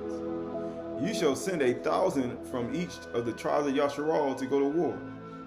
So there were provided out of the thousands of Yasharal 1,000 from each tribe, 12,000 armed for war.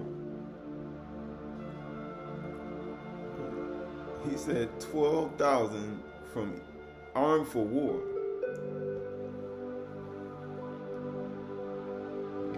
And it says, and Moses sent them to war, 1,000 from each tribe, together with Phinehas the son of Eleazar the priest, and with the vessels of the sanctuary, with the trumpets and the alarm in his hand. And they warred with Midian, as Yahuwah commanded Mashah, and killed every male. They killed every male. They came to execute judgment. And they killed the kings of the Midianites and the rest of the slain of Evi, Zur, and Reba. It says, the 5 kings of Midian.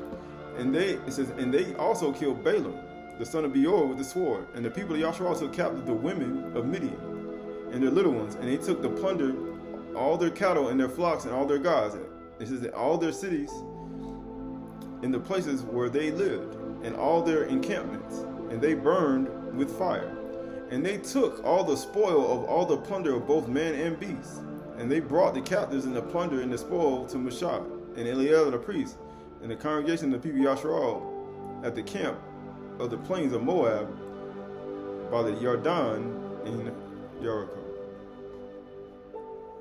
And Mashah and Eleazar the priest and all the chief of the congregations went to meet them outside the camp. And Mashah was angry with the officers of the army and the commanders of the thousands and the commanders of hundreds who had come to the service of the war. And Mashah said to them, have you let all the women live? Have you let all the women live?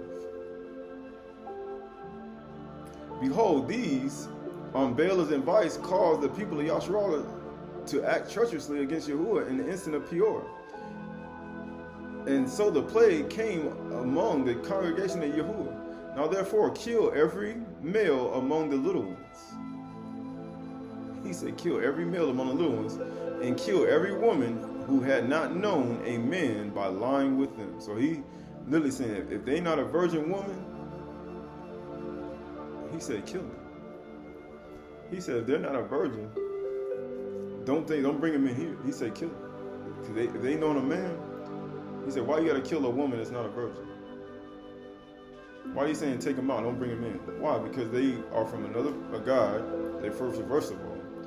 And they cause other people to sin. That's what non-virgin women do. And then what do? They have diseases. They have all types of other things. He said they ain't known a man, which means they have no imprint of another man on them, or another God, or another behavior, or another DNA. What happens? But all the women, girls, but he said, but all the young girls who have not known man by lying, he says, let's see. He says, now therefore kill every man, this verse 17, now therefore kill every male among the little ones, and kill every woman who has known man by lying with him. Right, kill the non-virgins. But all the young girls who have not known man by lying with him, keep alive for yourselves. Right, because they married virgins. Virgins. He said, you don't know, man. He said, keep them alive. That's the same thing Simeon and Louis did. Keep them alive. Virgins. He said, keep them alive. But all the rest don't. This Aramaic Palestinian Targums, section, this is Matav, page 341.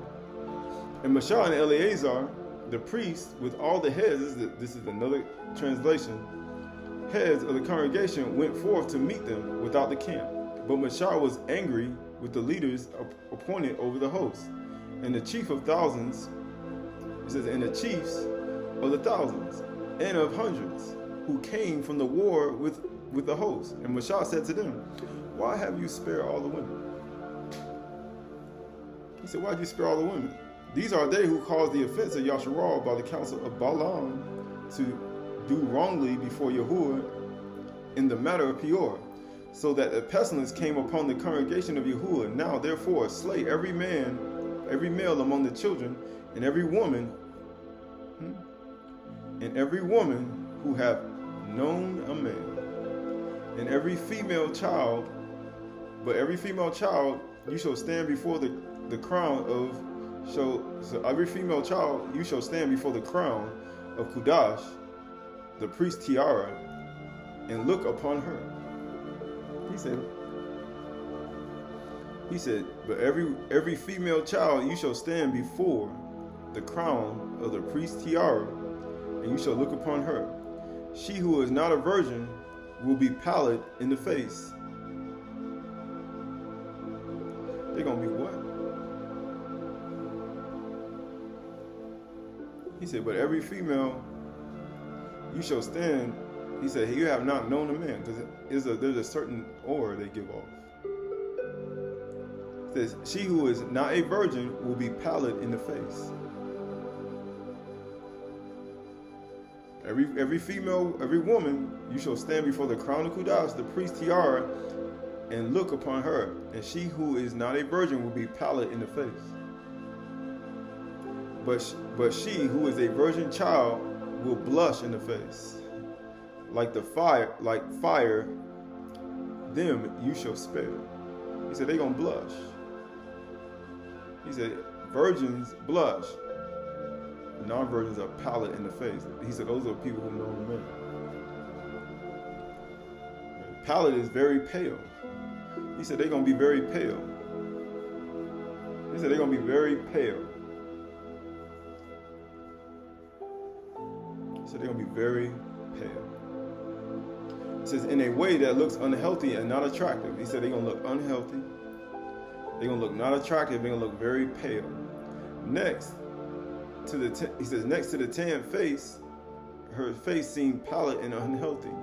Right, because they have they're not healthy in the face. So he said all those women that are not healthy in the face, he said you got to get rid of them. Why? It's just like any other thing. When he came to execute judgment, the only thing you take are the women who are virgins. The ones who are pale in the face and unhealthy, you don't bring them. Right? This is the book of Revelations, Kazum, chapter 6, 7 through 8. When he opened the fourth seal, I heard a voice of the four living creatures say, come and look.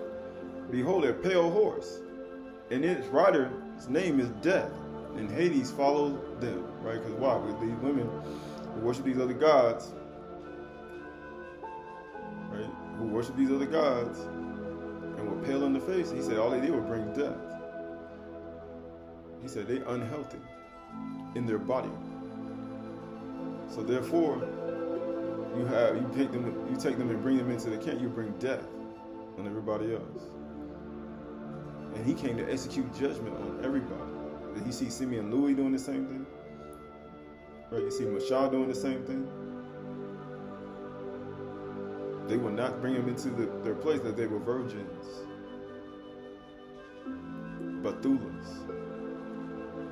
Right? And they were given authority over the fourth part of the earth, and to kill with the sword and the famine and pestilence, and by wild beasts of the earth. Why? Because these things brought death. Pale-faced people brought death.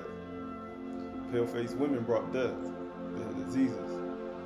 So you have a disease in your body. And he said, why Yahushua come? He said, Yahushua came to heal all your diseases. He said, remember Yahuwah. He said, forget not all his benefits. Who deliver your soul from Sheol, he heals all your diseases. All his benefits. He said, and the sword with famine and with pestilence and with wild beasts. He said, with pale in the face. This is the book of Judah, chapter 1, verse 13 through 16. And it was also about these that Enoch, the seventh from Adam, not but saying, behold, Yahuwah comes with 10,000 of his Qahalath ones to execute judgment and to convict all the unrighteous of all their deeds of unrighteousness that they have committed in such an unrighteous way, and of all the harsh things the unrighteous sinners have spoken against him. He spoke hard words against Yahuwah's righteousness. He coming to execute judgment, and he only taking virgins.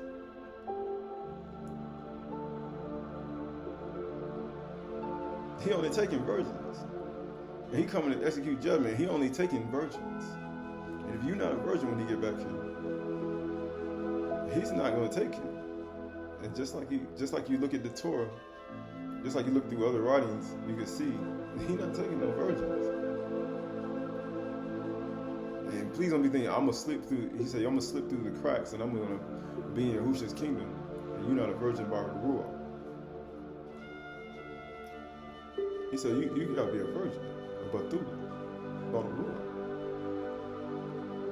It says, these are grumblers, malcontents, following their own sinful lust. They are not abstaining from fornication and adultery. They're not abstaining from worshiping idols and other gods. They are loudmouth boasters, showing favoritism to gain advantage. They boast about all the things that they've done in this world. They boast about all the fornication and adultery they've done. Guess what? He said, you a loudmouth boaster. Because Yahushua ain't coming back here. He coming back here for virgins. He coming back here for a virgin. This is Hanuk chapter 2. And this is already before all these things even happened. This is Enoch chapter 2, Hanuk 2 and 1. The book of Enoch translated by the Ethiopic MS. The Bodleian Library. This is 1883. Princeton Library, 1955. It says, behold, he comes with 10,000 of his Chdsh, his saints, to execute judgment upon them, to destroy the wicked and reprove all the carnal for everything which the sinful and ungodly have done and committed against him. He's going to reprove all the carnal. He said, I'm going to reprove it. Right? So he's only coming back for virgins. He said, why you gotta go through all these lineages and see all these virgins? Why? Because he chooses virgins. He coming for virgins. He coming back for a virgin. Right? This is the book of Judges 9:50-53. Then Abimelech went to the Bez and encamped against the Bez and captured it. But there was a strong tower within the city. Where did Asenath live? She lived in a tower. She lived in a tower above all the people. And she was away from them, and nobody ever seen her. She was a virgin, a Bethula. And she had 7 other Bethulas in the tower too with her. It says, and all the men and women and all the leaders of the city fled into it and shut themselves in it. And they went up to the roof of the tower. Isn't that where she was looking at Yusuf from? She saw Yusuf and she saw him. First she spoke against him. And then she looked at Yusuf and he was coming.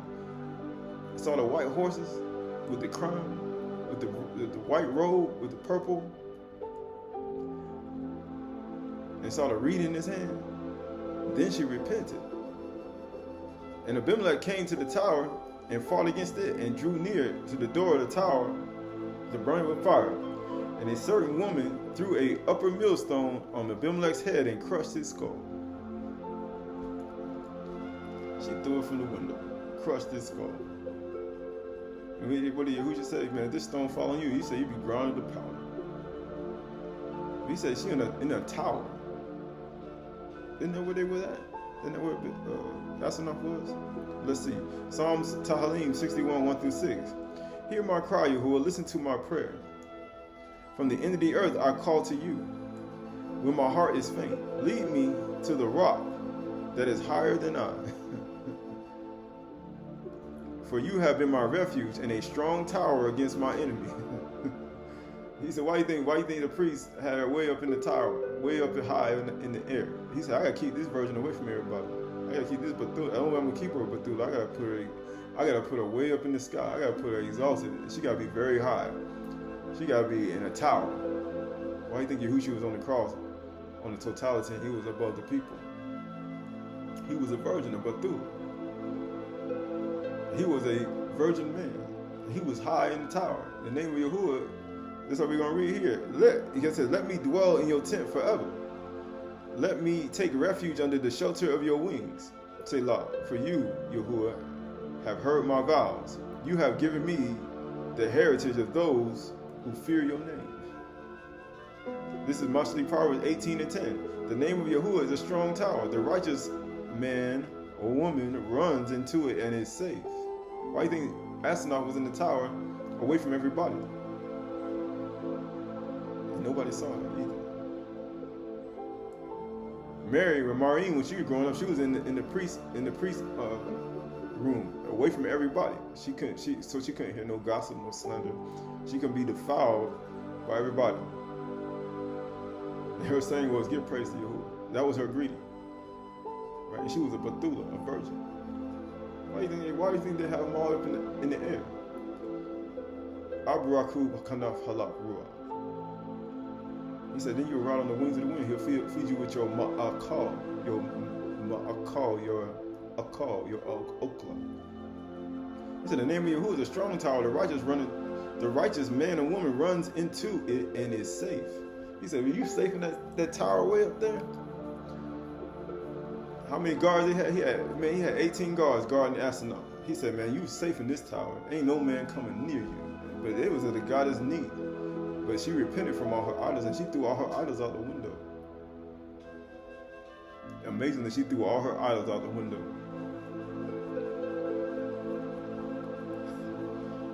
She said, man, that woman, when Shanym came, he threw a stone out the window and hit him right in the head with his idol. Boom, hit him right in the head. Right? He said, my servant shall be the prudent, he shall be exalted and very high, be in the tower. The name of Yahuwah is a strong tower. The righteous run into it and are saved. He said, you think they were sinners above all? He said, when the tower fell on them, he said, except you repent, you shall likewise perish too. Make sure your tower is sturdy. He said, you think they were sinners above all? Them people weren't virgins. Right in that tower fell. Right, this is the 2 Corinthians 11:1. It says, wish you would bear with me in a little of my foolishness. Do bear with me, for I feel a divine jealousy over for you, since I betrothed you to one husband to present you a pure virgin. Yahusha is only coming back for a virgin. He only come back for a virgin. When he come to execute judgment for all the unrighteous and unrighteous things that people have done and spoke against his righteousness, just like Ashar spoke against Yusuf, and then she repented when he came. She saw him on a horse. She repented. She was afraid for her life. She said, where am I going to hide from this son of Elohim, from Yusuf? She said that, if you remember. She said, where am I going to hide? You're not going to be able to hide from you. If you're not a pure virgin, he said, you present yourself a pure virgin, Yahushua Mashiach. When the priest of Heliophas went to present Asenath to Yusuf, he said, you a virgin? He a virgin too, and he despised women. All they want to do is commit fornication and adultery. He said, you a virgin too, and you despise men too.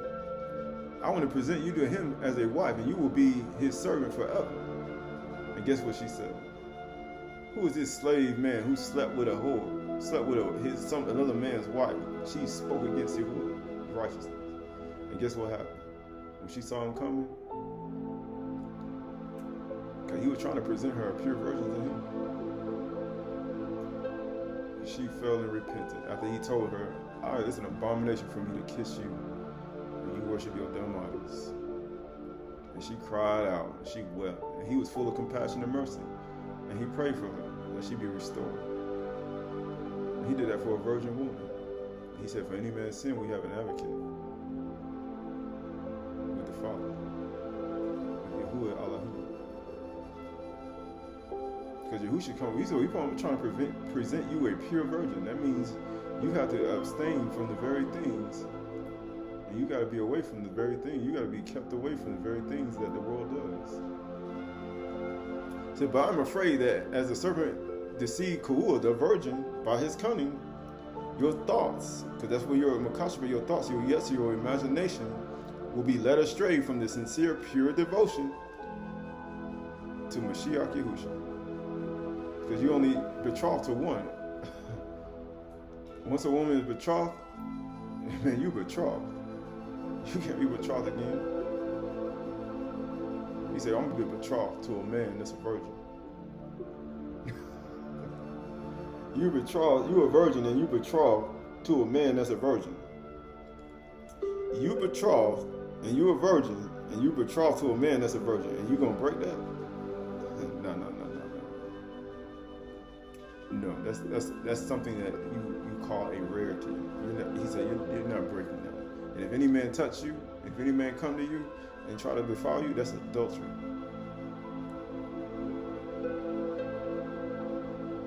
And the only way to keep that woman a virgin, he said the name of Yahuwah is a strong tower. The virgins run into it and they safe. That's where the virgins at. They say on the wild on the wings of the wind, in the heights, in the clouds. He said the virgins up there. He said, if you then be risen with Mashiach, seek those things which are above, Yahushua Mashiach. Your betrothal is sitting at the right hand of Yahuwah. Set your mind on your betrothed and not on Satan on the earth. Because behold, Satan is cast down. And he only got a short time. 1 Corinthians 6:16. Or do you not know that he who is joined to a prostitute has become one body with her? For as it is written, the two will become one flesh. Why do you think Yahushua coming back? To destroy and he said execute judgment, just like Simeon and Louis did to the city. Same thing with Mashar when he went to go fight Midianites. He said destroy all the virgins. Well, destroy all the women who have known a man, who pale in the face, who full of disease, who like it bringing death. But keep the bright-eyed one and the ones who blush. That's how you're gonna know it, because they're gonna be pale in the face. Do you not know that he who is joined to a prostitute becomes one body with her? For as it is written, the two will become one flesh. But he who is joined to the master has become one ruach with him. Flee sexual morality, because you're a virgin, you're Bethul. Every other sin is a person commits is outside the body, but sexual immorality, a moral person sins against his own body. Or do you not know that your body is a temple of the Ruach Qahalath within you, whom you have from Yahuwah? You are not your own, for you were bought with a price. So kabod Yahuwah in your body. This Yeshayahu 59:15. Truth is lacking. And he who departs from evil make himself a prey. He said, when you want to be a virgin, when you're a Bethula, you're a virgin man, you become a prey for everybody else, from male and female, and even men. Men with men, you become a prey. You become a prey. They're going to want you. This Aleph Kaf, Bizkaf 5:8. Be sober-minded, be watchful. Your adversary Satan prowls around like a roaring lion seeking someone to devour. Because now you become a prey for him. Because you're a Bethula. And the only way you're going to be safe, you got to have a tower, a strong tower. And your righteous run into it, and they safe. You safe up there. You got guards guarding it. Satan can't get you there.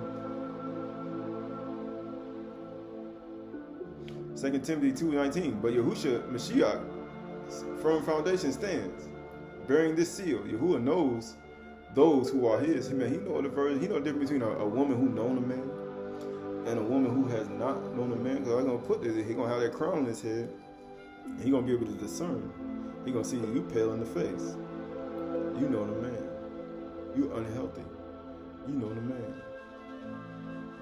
And a virgin, you're gonna be blushing, bright-eyed. That's how you gonna know you're a virgin. That's how he gonna know. But Yahushua Mashiach, firm foundation stands, bearing this seal. Yahuwah knows who are his, and let everyone who names the name of the Master depart from iniquity. You gotta depart from sin, from iniquity, from kata'ah, from slander, gossip, lying, malice, hatred, jealousy, envy, strife, complaining, mumbling, grumbling, conceitedness, arrogance, slander. All that's defiled. It'll defile you and make you not a virgin. Because Yahushua Mashiach wants a Bethula, a virgin, a woman who has not known another man, another God, another idol. Though your outward man perish, your inward man is renewed day by day. He said, Yahushua is coming back for a Bethula, a virgin, who has not defiled themselves with these behaviors. This Dead Sea Scrolls, column 6, 4Q 257.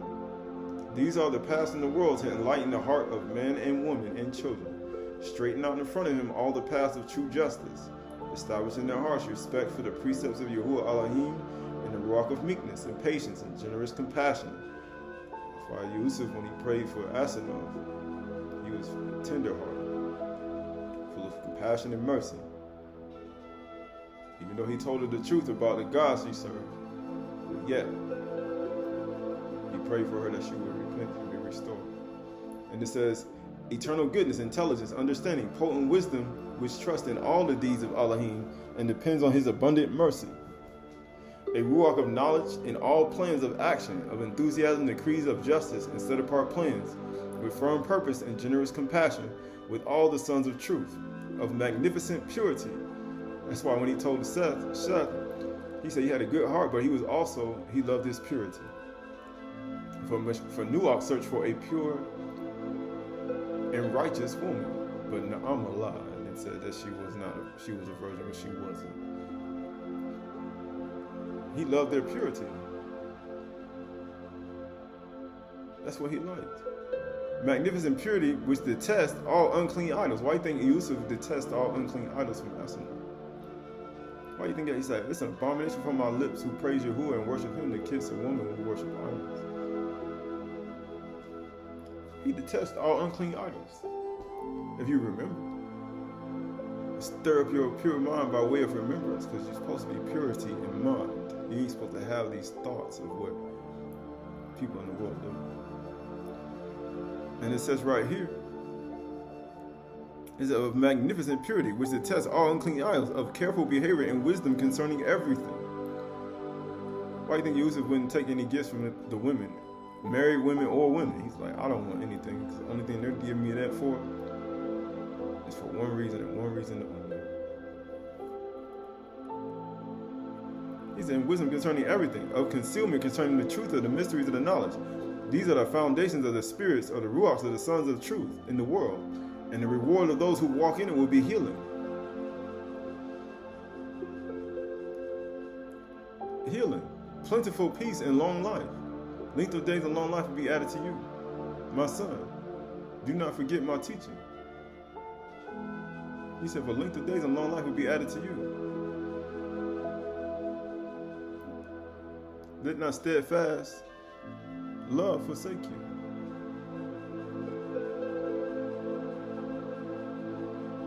Guess what it says? These are the foundations of the ruachs of the sons of truth, and the reward of those who walk in it will be healing, plentiful peace, long life, fruitful offspring, and everlasting barak, eternal enjoyment with endless life, and a crown of abode and majestic raiment in eternal life. However, to the ruach of deceit, these are all the women who know the man, all the virgins, because Yahushua coming back for a virgin. It says, to all the ruach of deceit belongs greed. He said, you defile. You're a defiled virgin. You know another Elohim, another God. Sluggishness in the service of justice, wickedness, falsehood, pride, haughtiness of heart, dishonesty, trickery, cruelty, much insecurity, impatience, much foolishness, empty enthusiasm for appalling acts performed in a lustful passion. This is what happens when you know another Elohim, another God. Or you say a virgin woman who knows another man, or a virgin man who slept with a woman that's not, how you say, of his people, that's not a virgin. You get these behaviors, you inherit them, and you go whoring after their gods, the gods of these behaviors, the spirits and the demons of these behaviors. It says, filthy past in the service of impurity, no longer pure. That's hygiene, baths, anything. Cleaning yourself, the oils, you don't even use them. You don't even clean yourself properly. And it says, blasphemous tongue, blindness of eyes. Why do you think Asna was speaking against? She was worshiping those idols, and she was speaking against Yahuwah's righteousness. She was speaking against Yahushua and taking in the slander and the rumors and the gossip that was about him and believing it. Blindness of eyes, hardness of hearing, stiffness of neck, hardness of heart, in order to walk in the paths of darkness and evil cunning. Is Yahuwah black? Will Yahuwah transform himself into these things to deceive you? I will never. Yahuwah said, "I'll never turn myself into darkness to deceive you or destroy you." He said, "I'm not here to destroy you. I'm not going to change no woman to destroy you." He said, "That's Satan." He said, "I'll do that. Yes, that's what Satan do." He said, "Man, show him his hideous form."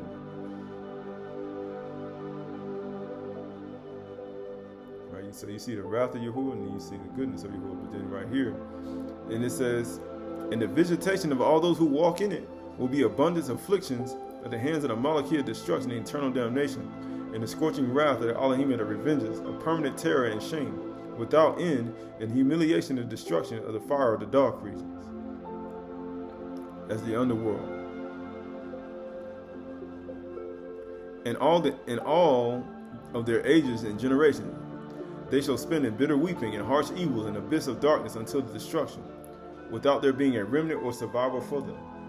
Right, this is Enoch Hanuk 94, 3-5. "And now I say to you, the righteous, do not walk in the path of wicked and violence, nor in the path of death, of pale face. And do not approach them, lest you be destroyed." Why do you think Yusuf was like, tell these women to go away, these fornication and adulterous women to go away? These are virgin men. What do you think Yahushua gonna do when he see you? And you come to him and you're an adulterous woman and you're a fornication. You brought a Mashiach, both male and female. He gonna be like, go away. Tell that woman to go away. What do you think astronaut? You look at Yusuf's wife. She detests all men. Any man who's a fornicator just wanted to have intercourse with a virgin. He's like, man, she despised all of them that wanted to take her hand in marriage because they weren't even virgins.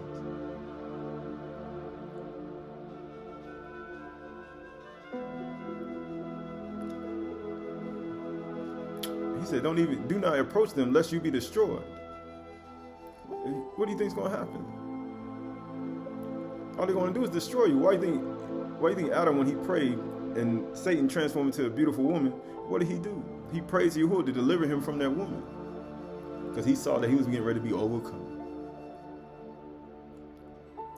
But love and choose yourselves righteousness. Why do you think Shem was the Malach of righteousness? The king of the priesthood of righteousness.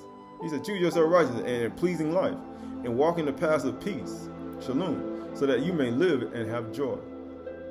And hold fast my words in the thoughts of your hearts, and do not let them be eradicated.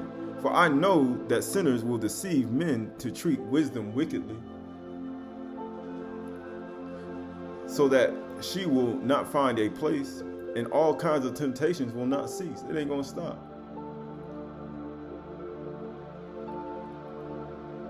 It's not even gonna stop. It's Proverbs 16:31. Gray hair is the crown of Kabod. It is gained through a righteous life. Nuach, the teacher of righteousness. He said he walked in the ways of Methuselah and teaching of Adam all the days of his life. Matter of fact, Abraham did the same thing. He followed the teachings of Shem and Nuach. He was taught by them for over 30 years. Whoever is slow to anger is better than the mighty, and he who rules his ruach than he who takes the city. The lot is cast in the lap, but every decision is from Yahuwah. For honorable age, this is the wisdom of Solomon, Kukmasi Shaluma 4:8-9. For honorable age is not which standeth in length of time, nor in measured in number of years. It's not measured in number of years and length of time. An honorable age doesn't matter how old you are.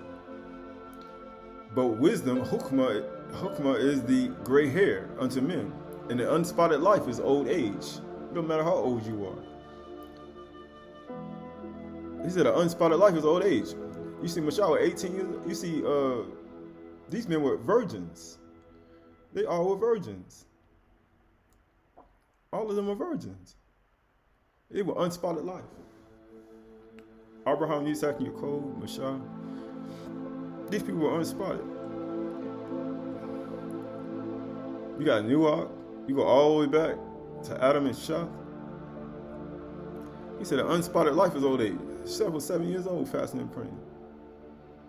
He said an unspotted life is old age. These men were virgins before they got encountered and went into marriage. Yahushua was a virgin. And when he come back here, he wasn't a virgin. A chaste virgin with none of those behaviors,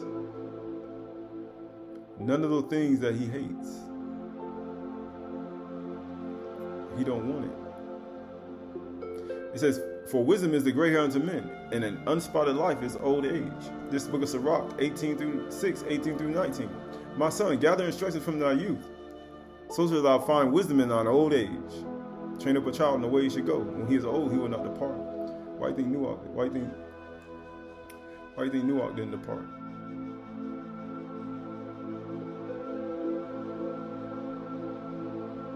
Why do you think Shem was put over everybody? Why do you think Shah didn't depart from his parents' instructions? Why do you think they did that?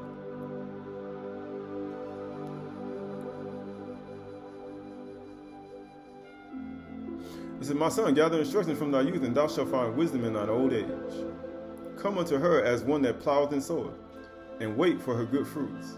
Why? Because now we are entering into the 364-day cycle. Now the sun, Shemesh, is coming back into the ecliptic plane, and now the plants and the trees are getting ready to sprout forth and yield fruits. He said, come to it like plowing and sowing. That's all you're doing.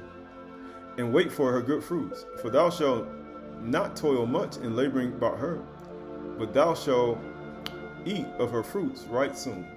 Why? Because when you see the fig tree bud, you know that summer is near. It's here. And guess what happens? Eventually the fruit's gonna come. In late summer. The summer fruit. It's wisdom of Shalom 8, 1-16. Now, when I consider these things in myself and ponder them in my heart, how that to be allied with wisdom, hukmah is immortality. For this mortal must put off this mortal must put on immortality. This terrestrial must put on celestial. This mortal must put on immortality. He must put on wisdom and all the understanding. Verse 18, and great pleasure it is to have her friendship. Why do you think Asinah and Yusuf, he's like, man, you do that same thing? He said, we can hang out with each other. He said, but I ain't giving you because you got them idols. You worship idols, though. But she desired to be with him in his friendship, and she repented for everything that happened. Yahusha said, you're my friends, you do whatsoever I command you. And in the works of her hands are infinite riches, and the exercise of her conference with her, prudence, and in talking with her, a good report. I went about seeking how to take her to me. Is it Nazarene actually the Shalakim? How demons get power with men. Therefore demons, as we have just said, when once they have been able by means of opportunities afforded them to convey themselves through base and evil actions in the bodies of men, women, and children, if they remain in them a long time through their own negligence, because they do not seek after what is profitable for their inner being. You see Adam fasting and praying. You see Chef fasting and praying. You see Yusuf in the prison fasting and praying. You see Ashar in the prison, he fasting and praying. You see even Abraham fasting and praying. You see Nuach doing the same thing, fasting and praying. Like, you go all the way back. They're seeking after what's profitable for their inner being. Why? Because man should not live by bread alone, but every bar that proceeds from the mouth of Yahuwah. The only way you're going to be able to understand with the mouth of Yahuwah, you have to, keep yourself in chastity and abstain, as you may find out what is the will of Yahuwah for your life.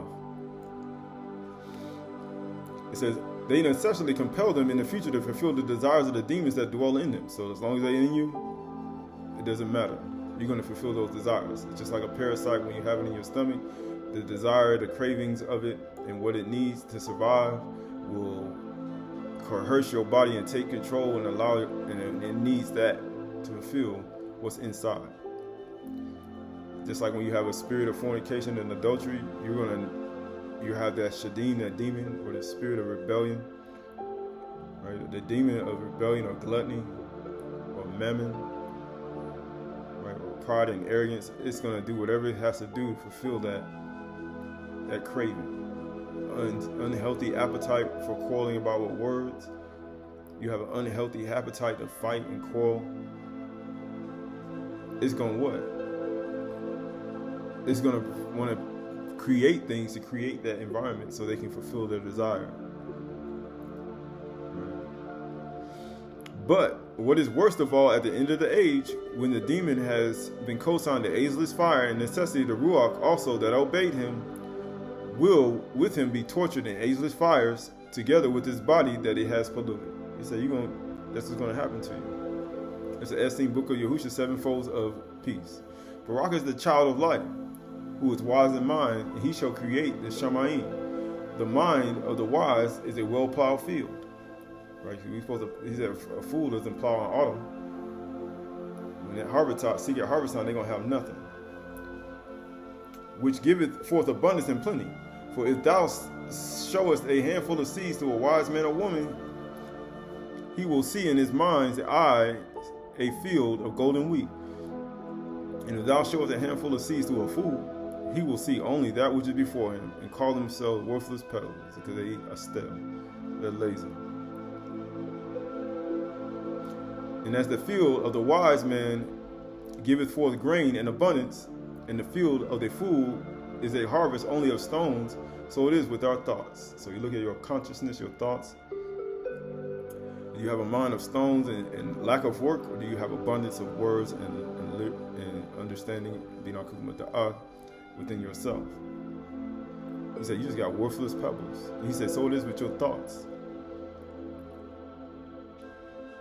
Right? Just like giving seed to the sower and bread to the eater, so shall the bar be that goes out of my mouth. It shall not return to me empty, but it shall accomplish what I sent it to do. It's going to produce eventually. But you got to wait. But it says right here, as the sheaf of the golden wheat lies hidden within the tiny kernel, so is the malkuth of Shamayim hidden within our thoughts. The malkuth coming out with observation. It's within you. It's within you. And if they be filled with the power and love and wisdom of the Malakim of Shamayim Father, so shall they carry us to the heavenly seat. But if they be stained with corruption and hatred and ignorance, they shall chain our feet to pillars of pain and suffering. No man can serve two masters. You can't serve two masters. How do you know you're a master?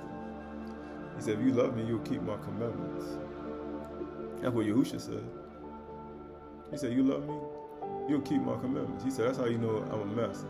You can't serve two masters. You can't serve two husbands. Because when you're betrothed, you're a virgin and you're betrothed to a virgin, another man that's a virgin. You can't serve two masters. You can't serve two masters. Because he's your master. Yahushua Mashiach. He said, every knee shall bow and every tongue will confess that Yahushua is master to the kabod of the Father. Why do you think Yahushua was in the chariot with a white robe on with purple, with a crown on his head with 12 stones and 12 rays? And what happened? Everybody was bound. Why? Because that's what they do to a master. The master of spirits. The master of spirits. So what are you? And as the sheaf of a golden wing lies hidden within tiny kernels, so the malkuth of Shamayim is hidden within our thoughts. If they be filled with power and love and wisdom of the Malakim of Shamayim, so shall the Father carry us to the heavenly seat. But if they are stained with corruption and hatred and ignorance, I mean, you defiled. You're not a Bethula anymore. And you know what he's going to do with Bethula? Well, you have not known a man. If you've known a man, you know what he's going to do to you. You're going to have pale in the face, which means these pale-faced people. He's more paler than all of them. You're pale-faced. You bring death. Why do you think Ham was the most palest of them all? He said Ham was more pale than all of them. There's a reason why. Both naturally and ruach. But it says right here, hatred and ignorance, they shall chain our feet to pillars of pain and suffering. No man can serve two masters. Neither can an evil thought abide in a mind filled with the light of the Torah.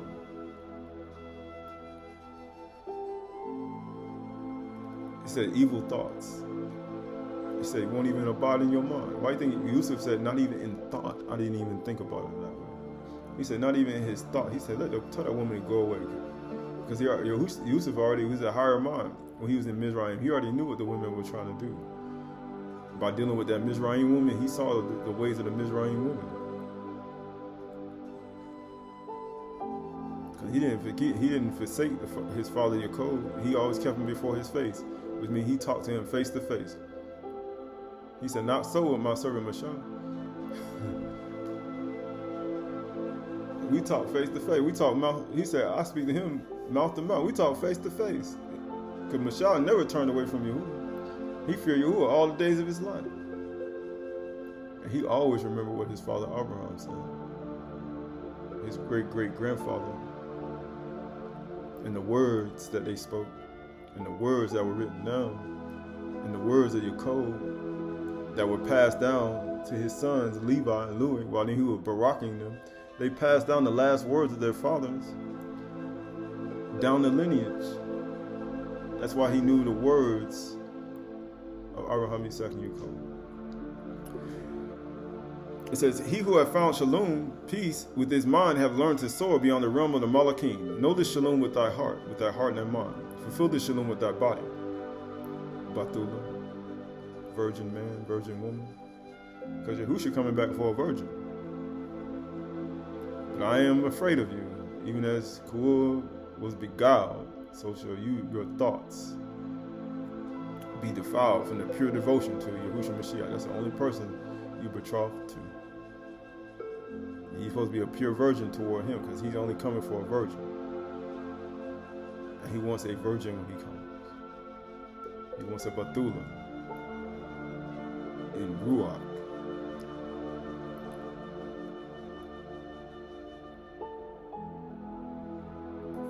But if one wants to, devote themselves to Mashiach in body and Ruach, you can't stop them.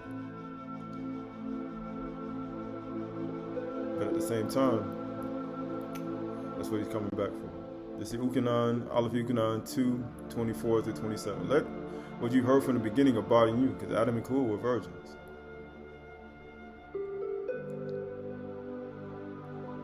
And if what you heard from the beginning abides in you, you too will abide in the Son and in the Father. They were virgins.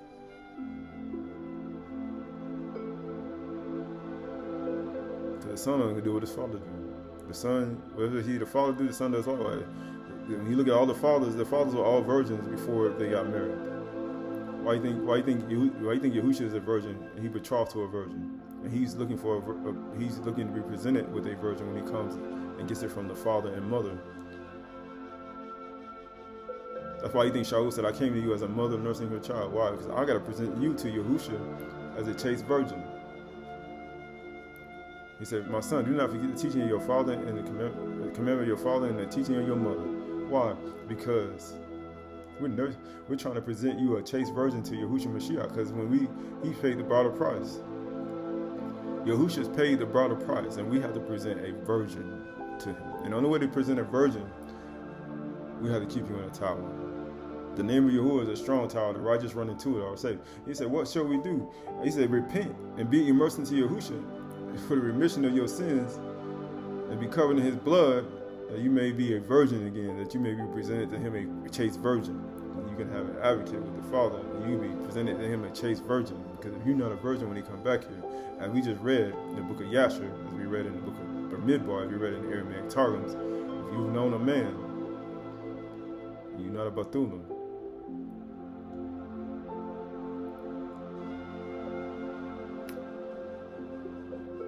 or you're doing male with male, or women with women, all these things, when you go against, you have all the behaviors that he hates, and the spirit of deceit, and all the things that people do when they forsake Yahuwah and they don't keep him in remembrance, and they exchange the image of Yahuwah for a mortal man.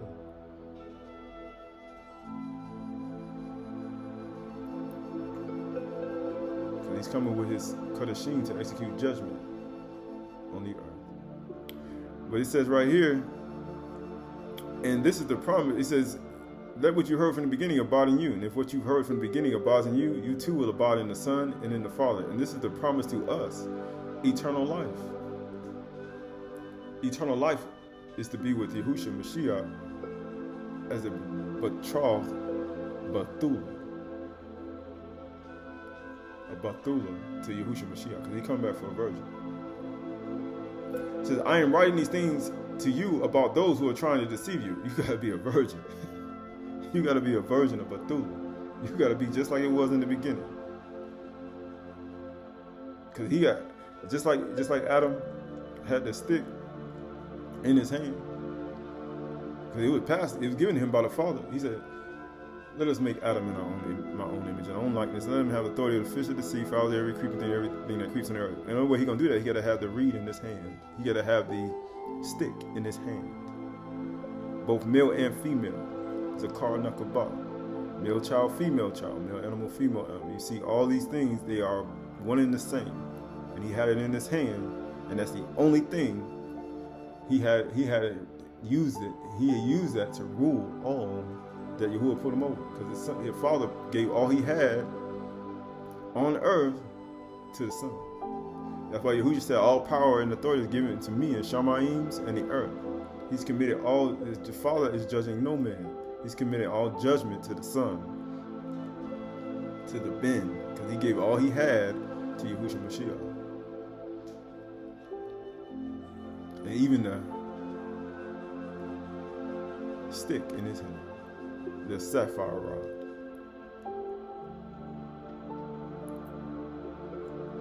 I'm writing these things about those who are trying to deceive you. You got to be a Bethula. But the anointing you receive from him abides in you, and you have no need that anyone should teach you. Because once you have this understanding, Bina Kuma Da'ath within your heart and your mind, then it's just like the cycles that change. It's on autopilot. You see how the cycles change and they move in the seasonal cycle, and they don't stop, they don't alter, they continue to do it, and it's on autopilot. The 7 celestial circles, then it goes to wintertime, then it comes back to springtime, but then it comes back to Qahalath, and it goes back to Qahalath, Qahalath, Qahalath, summer and winter, autumn and spring, all a part of the same cycle. The plants yield fruit, bud, and then it goes back down, and it yields fruit. The tree gets bigger and bigger, the leaves fall, the snow falls, rain and snow, things get bigger and bigger. The next year, everything keeps growing and growing and growing. It's on autopilot. He said, yeah, I don't need to teach you. Once I taught it to you, once it's already instructed to you, it's on autopilot. And guess what happens? Everything just flows and operates just like Yahuwah wants it, as one. All around the whole earth, the Allahs. He said, you have no one to teach you, for it already abides in you. And you have no need that anyone should teach you. But as anointing teaches you about everything, and it's true, and it's no lie. Just as it taught you, abide in him. Abide in him. Because an entranceway has been ministered unto you. Why? Because you abide in him. Because when he pierced him in the side and he made a Selah, he left his wound open. And guess what? It's in entranceways you can abide in him, in Adam, in the second Adam. Because Adam was a virgin man. And he created a Bethula from his side, a virgin woman. For this cause shall a man leave mother and father and cleave unto his Ashar, and they shall be one flesh, a virgin. For it's not good that man should be alone. He said, how can one keep one warm alone? How shall one keep warm alone? So we look at all this. There's a lot more.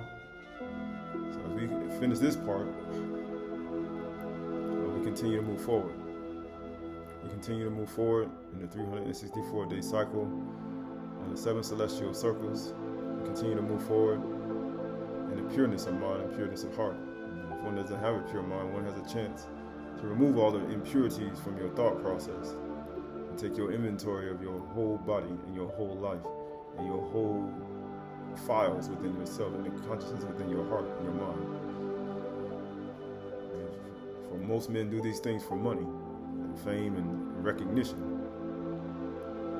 But just like you freely receive, you freely give. For the meek shall inherit the earth. For the meek shall inherit the earth.